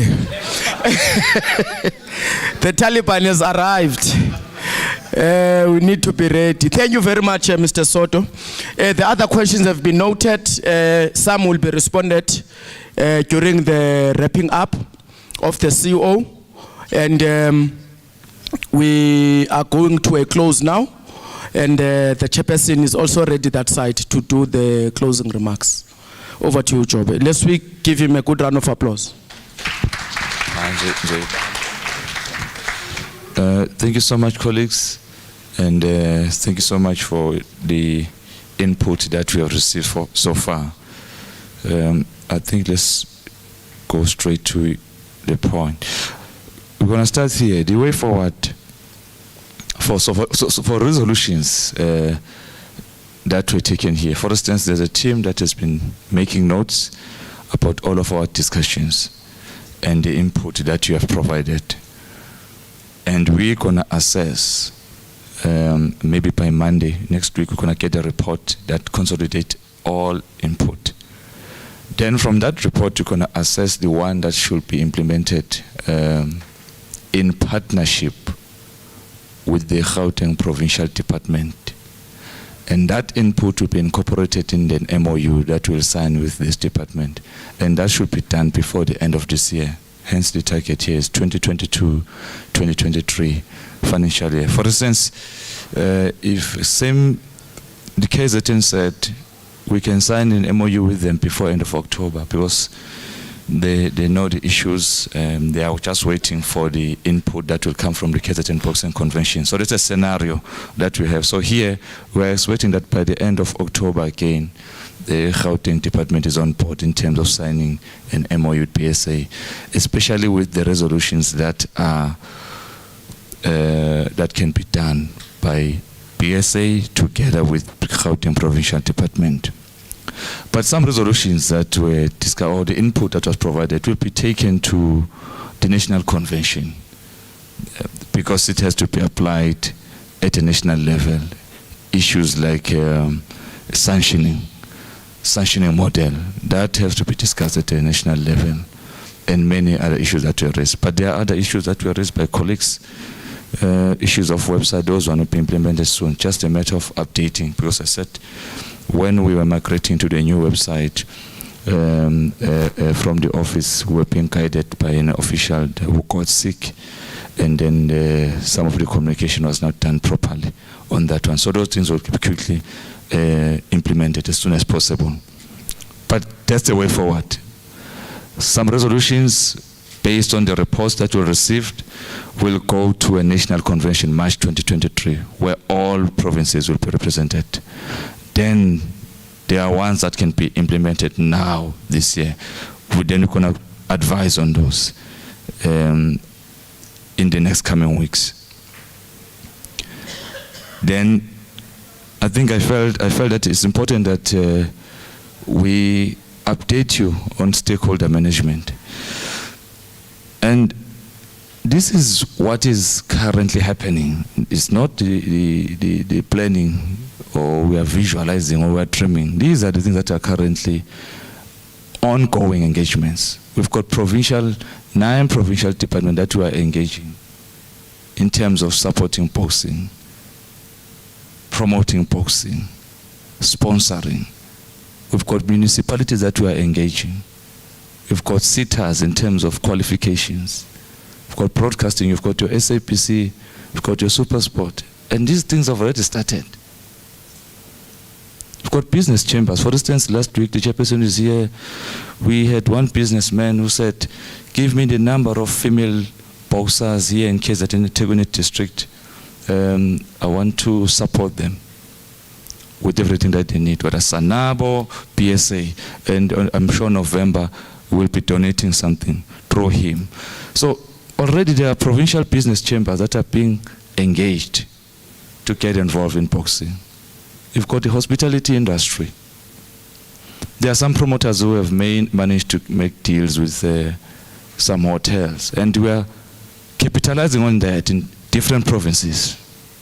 Because what you want to do at the end of the day, especially with the broadcasting, there's an encouragement that, for instance, let's just use one venue for these top tournaments. Because when you bring back boxing on television, you must make sure that the venue that you are utilizing as well. For those tournaments that will not fall under the developmental tournaments, you need to have a venue that is convenient for everyone to be in. So you have to make sure that if you cannot use some hotels, you find auditoriums, high-class auditoriums. So we are engaging a number of stakeholders here. You've got a telecommunication industry that you are engaging, your Vodacom, MTN, Cell C, on getting involved. I've been saying that, for instance, the national title, what is the prize?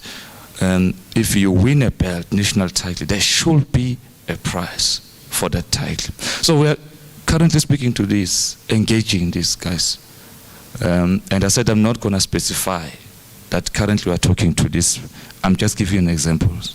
Because if I do that, on Monday I will see new headlines on newspapers. BSA CEO has confirmed. And then MTN comes and says, but we are still discussing these things in privately. So certain things we won't disclose prematurely because we want to protect the discussions. You've got national departments, you've got foundations that we have engaged again. Well-respected foundations to get back on boxing. We've met them, sent letters, just a number of meetings up until we get a proper deal with each one of them. You've got a retail here, your Spar, your Woolworths, you can count. For instance, when we were in Eastern Cape on Mandela Day, There's this owner of a retail company who came and joined us and said, if this boxer wins this match, I'm going to allow the boxer to come into my store and take whatever he needs. And Afu won. Then the businessman fulfilled the deal. So, but we are saying we need more. We need more. So we are engaging a number of them in retail in the manufacturing sector. Then we've got the financial sector. I said yesterday, how much money are they making through boxing? What is it they can do? We once had ABSA Premiership. Something has to be done in the name of boxing by the financial sector. We are engaging them. And then transportation industry, air and ground transport. The engagements are ongoing. Then I said, again, maybe we need to also explain the work that has been done by the board. This is the structure of the board. So you've got the board here, and these are the subcommittees of the board. Sanctioning committee, Mr. Soto. If you apply for a tournament, it goes to this committee. You've got the Women in Boxing Committee that reports to the board about the work that they are doing in the development of women in boxing in the country. We've got medical committee led by Dr. Silepe, and there are so many recommendations that they have produced lately, which will be discussed in the National Convention. How can we protect the boxer? That's the work that they are doing. I know some also, they've been complaining about the COVID test. We rely on this committee to advise what can be done, what cannot be done. Then we've got audit committee that has to ensure the proper governance, finances. Then we've got the ratings committee. I'm sure the chairperson was here yesterday. We know what they do. And finance, HR, organizational development and revenue generation committee. Then there's this committee, which many are not familiar with. This is the committee that has been recently established that is assisting us with boxing regulations amendment. It's led by that project sitting with Mr. Makepat, working directly with this committee. I requested him to do a presentation on the update, how far are we, and then through you, Chairperson, he requested that he does that where all promoters are available, maybe on a virtual platform later in October. So we'll be getting a status update. All the issues that the promoters have been complaining about, the issue of debt, the issue of sanctioning, will be addressed in the regulations that are currently being amended. But also this committee is dealing with the development of study units, as we spoke about assessment of licensees. They are working together with our legal advisors to develop those and different institutes. So this committee reports again to the board. And this, I can assure you, the work is being done by all these subcommittees. I need to bring this again to your attention. We have set up the disciplinary committees at PSA. At the top, we've got this one, which deals with the internal issues, our own internal issues. And then we've got the PSA licensee disciplinary committee. So when we get a document, a complaint, it goes straight to this committee. And you'll be called by this committee, and the committee will make a decision, and the board will communicate and authorize the decision. If you feel that you're not happy about the decision, you can go to this, our small court here, which makes the decision. And from there, if you feel again, then you can go to High Court. There is this structure which is currently working and is going to be active. I mean, in fact, it's active. And I would like to request everyone, for a PSA licensee, let us make sure that everything that we are doing is currently in line with the boxing regulations. We are respecting the code of conduct. We are complying with the act. Because we have the duty to enforce the good culture in the organization. We have the duty to set up the tone in the organization. We have the duty to rebrand this organization. So these committees are here to work and ensure that discipline is enforced. And we enforce discipline, colleagues, without fear or favor. We appointed this committee to do that work. Because as much as we are encouraging engagement, we are encouraging robust discussion, we are also encouraging objectiveness and professionalism. Anything outside of this will come here.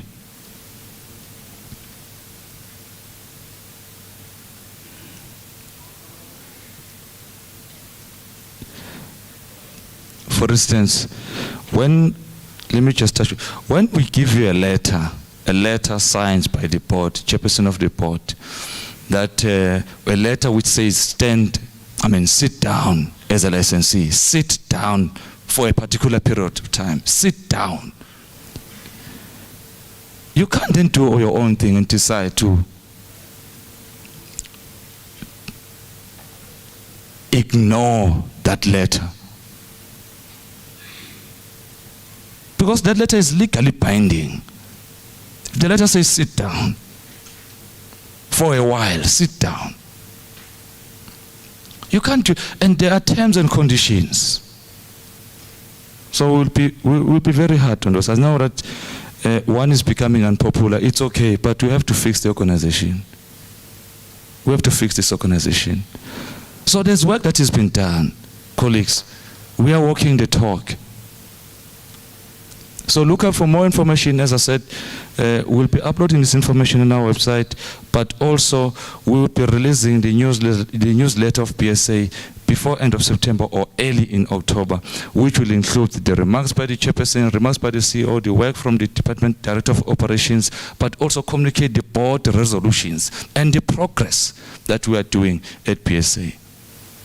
So my request will be, let us note these. Let us note this as a way forward. Resolutions will be implemented through MOUs. Some will be discussed at a national level.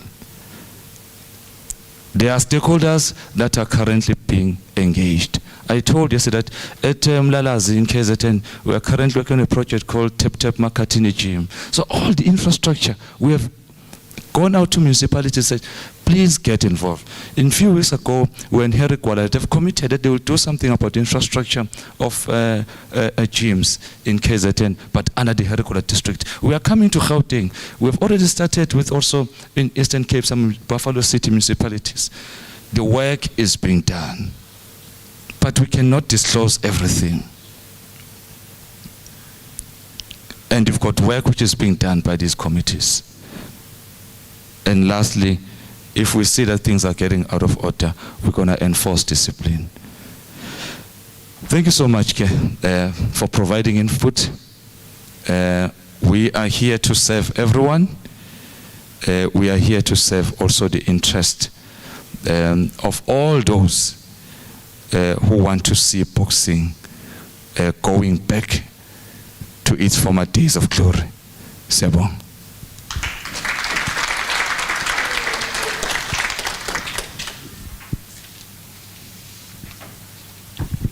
Siyabonga Nzika. That's what the Deputy Minister is calling you, Nzika. Siyabonga, Siyabonga, Acting CEO. Thank you very much, colleagues. Action, action, action. That's what we need to see. There's a new ad now sponsored by Sherin Hunter. Press the button, Chair. There's a new buzzword now in the boxing fraternity. Press the button. Let's press the button. Let the machine move now. We've been talking a lot for a very long time. It's time now to put everything into action. My job is coming to an end now, colleagues. And let me thank you for being a very, very good and progressive audience. Since we started yesterday in your arrival at 8 o'clock, I'm not going to do the vote of thanks. The chairperson instructed Mr. Soto to do the closing remarks. But I would want to thank the following people. First and foremost, BSA staff who made sure that we deliver this tournament. We deliver this event, working hard, sometimes, you know, making sure that the administration that is here, you know, it is what it is. Thank you very much, colleagues.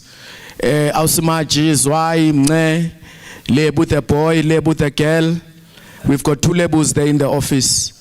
Acting CFO, Nico, and everyone, Kanye, Rekuputse, Harry, driving up and down during the night.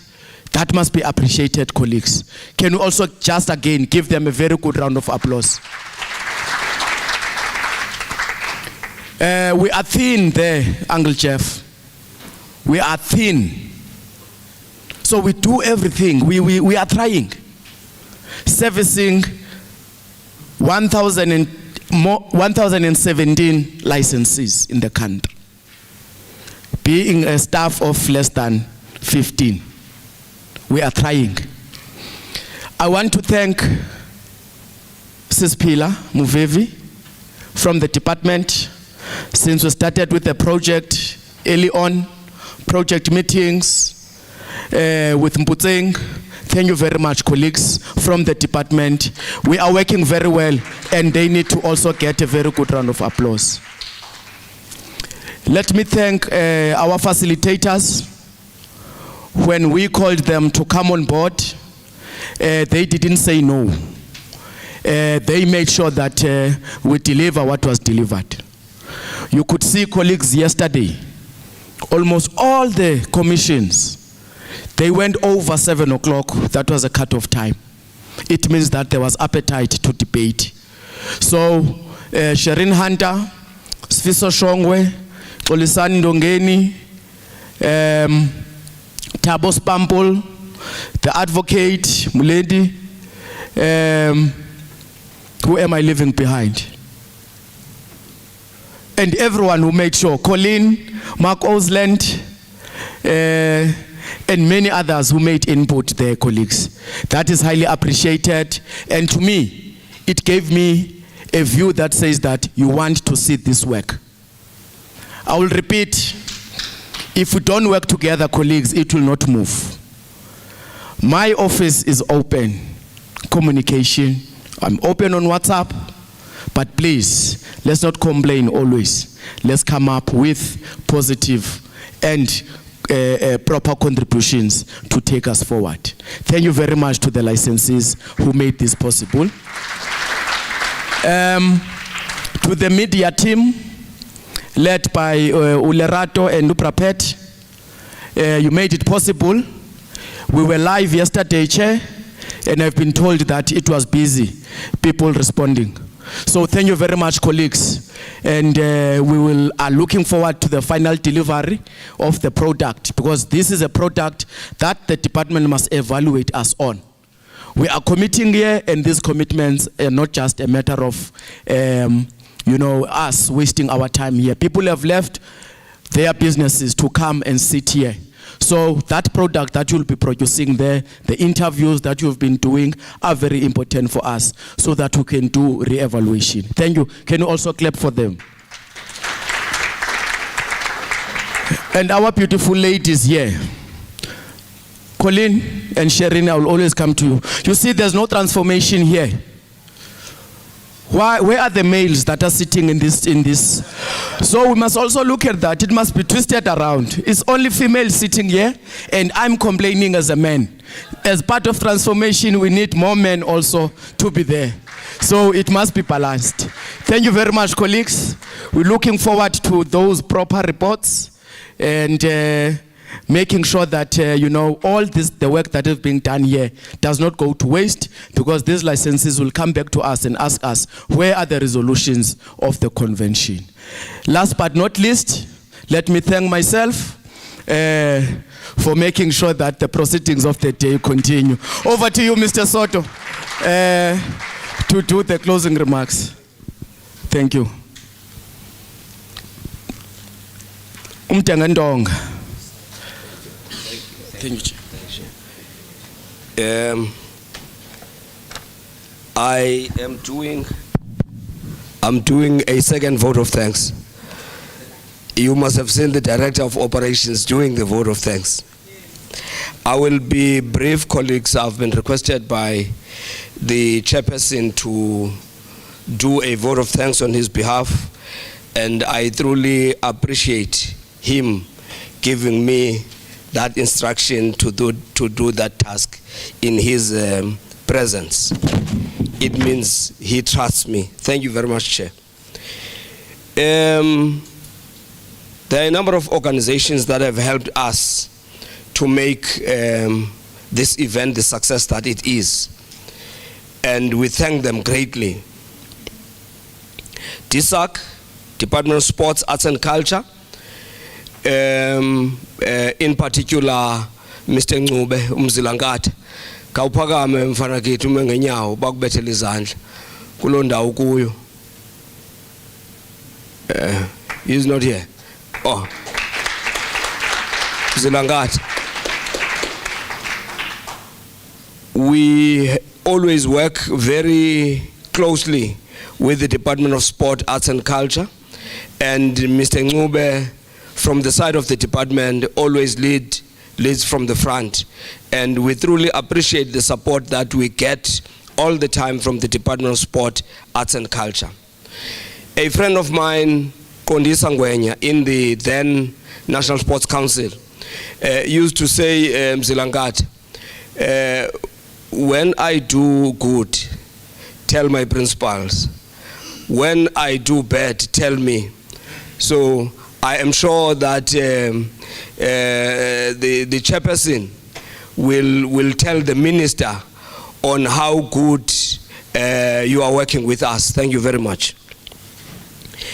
Pilar from Gauteng Department of Sports, Arts and Culture, we truly appreciate your presence here. We have always felt your support. You know, the chairperson of the board, Mr. Lutando Jack, when we were appointed, said this thing, and to me, it's very, very important. He said, the 7-member board cannot do the national duty that the minister has given us. We need to go out there and get as much support as possible. And part of the areas he identified were partnerships with the various provincial government departments. So Gauteng has been partnering with us, KZN, Eastern Cape, and probably some other departments. And we truly appreciate the support they are giving. You know, in some provinces, there is very little or no support that goes to boxing from provincial government departments. But these partnerships help a great deal in terms of taking government support to boxing. To Gauteng Provincial Department of Sport, Arts and Culture, we truly appreciate it. Thank you very much, Pilar. And even your presence. You know, some senior government officials come to these events, they make few remarks and go. For you to be here from beginning to the end is truly appreciated. The board, Chair, we thank you for your guidance and leadership. You know, John C. Maxwell says, everything rise or fall on leadership. Without your leadership, Chair, and your board, we probably wouldn't be where we are. We may take some of these things lightly and assume that it is normal. Sometimes we have been in conventions that are disrupted out of rowdy behavior, more often than not because of leadership that does not have leadership principles. I am personally happy to serve under your leadership, Mr. Jack. Thank you very much for your guidance. Thank you very much. Sometimes I feel bad with the negative energy that we have as boxing people. You know, ulula kuti ukulwa. It's always easy to fight over things that we shouldn't be fighting about. We have here, under our leadership, Chair, the acting CEO and the Director of Operations, people that are highly competent, people that are highly focused, people who have energy to succeed. And all that must not be taken lightly, because if it was another organization, maybe wrong people would have been appointed. It is not uncommon at this day and age that when you are in a position of power, you appoint your friends, your family members, your cousins, even your girlfriends. This is what happens. And the end result is chaos. So as the board under our leadership, Chair, we take our head off to you and say thank you very much. Continue doing the good work. To the licensees, thank you to you all. The depth of the discussion, your presence in this meeting, I know that there are many other things you could have been to, but you chose to come here in order to debate how to take our boxing to the next level. The boxers, Nomeva, and your colleagues, the promoters, the trainers, the managers, the matchmakers, the announcers, and all the licensees. We have seen how you put your shoulder on the wheel to take boxing to the next level. We can't forget taking our hats off for Noma Kanjani, for bringing us a credible world title.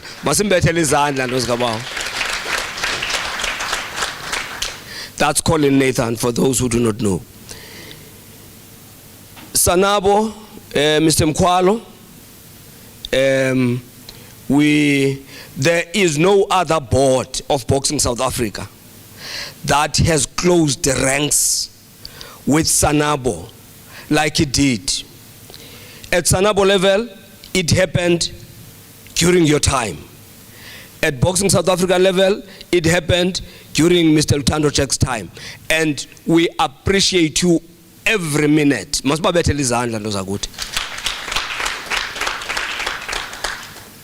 You know, the decision to close ranks with Sanabo and work with Sanabo closely.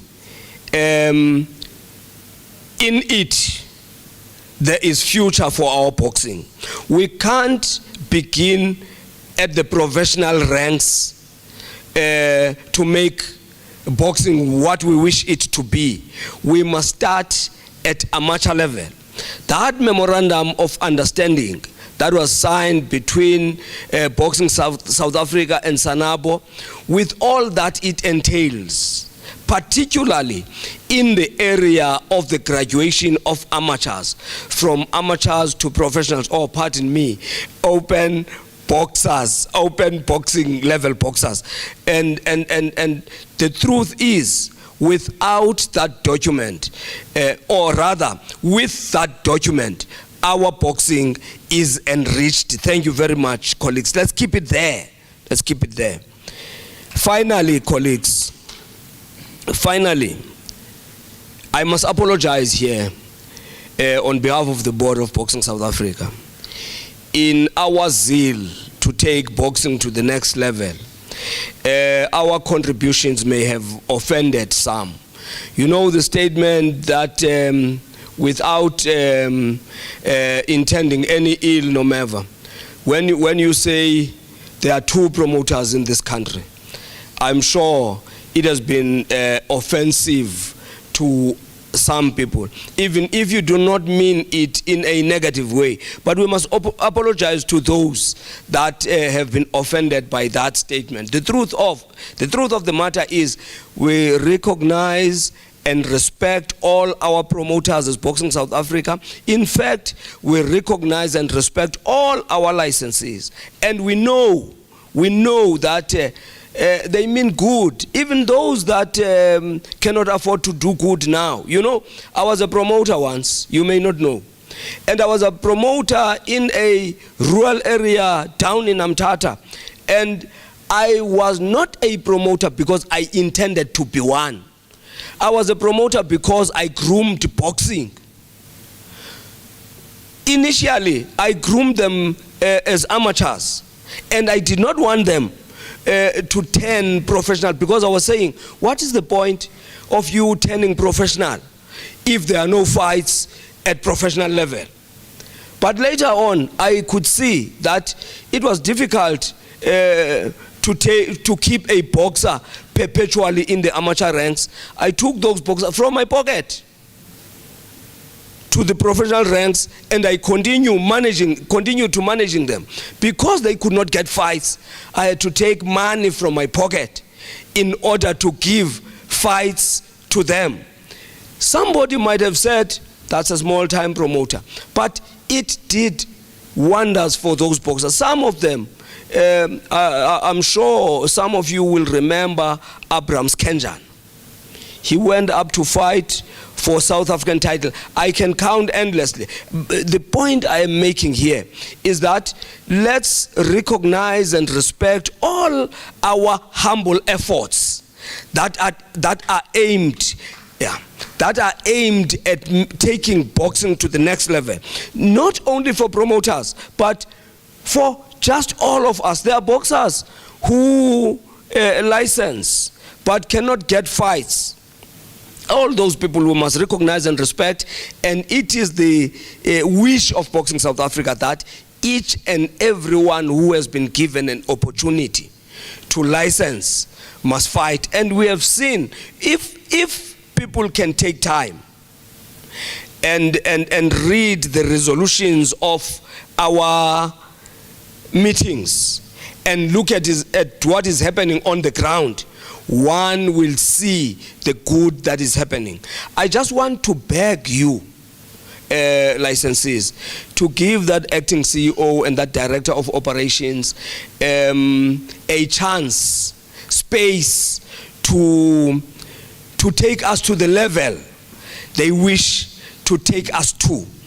I also feel very bad when there are particularly two persons that I note in the social media space who are exceptionally negative about boxing. But I feel bad when some of you converse with them. Some even say when they talk about renewal, growth and transformation, they say this renewal what. Regardless of the positive benefits that mantra has brought to our boxing. To all of you colleagues, thank you very much. As you travel back home, travel safely. Thank you very much.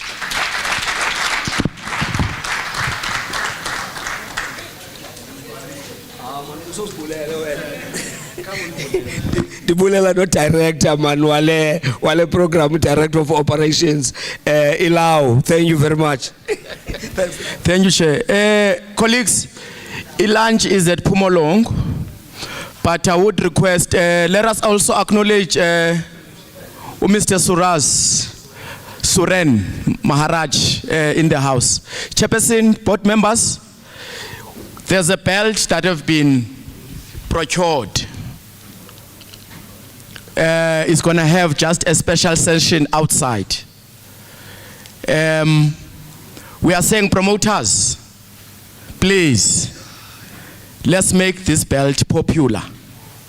So it's a special request from the department that this belt must get at least photos outside Chairperson and the board, because going forward, we would want to see this belt and our boxers in the province, Uncle Jeff, fighting for this particular belt in your tournaments. Thank you very much. The lunch is at Pumolong. Ne? Pumolong, ne? Lunch is at Pumolong. Thank you, colleagues.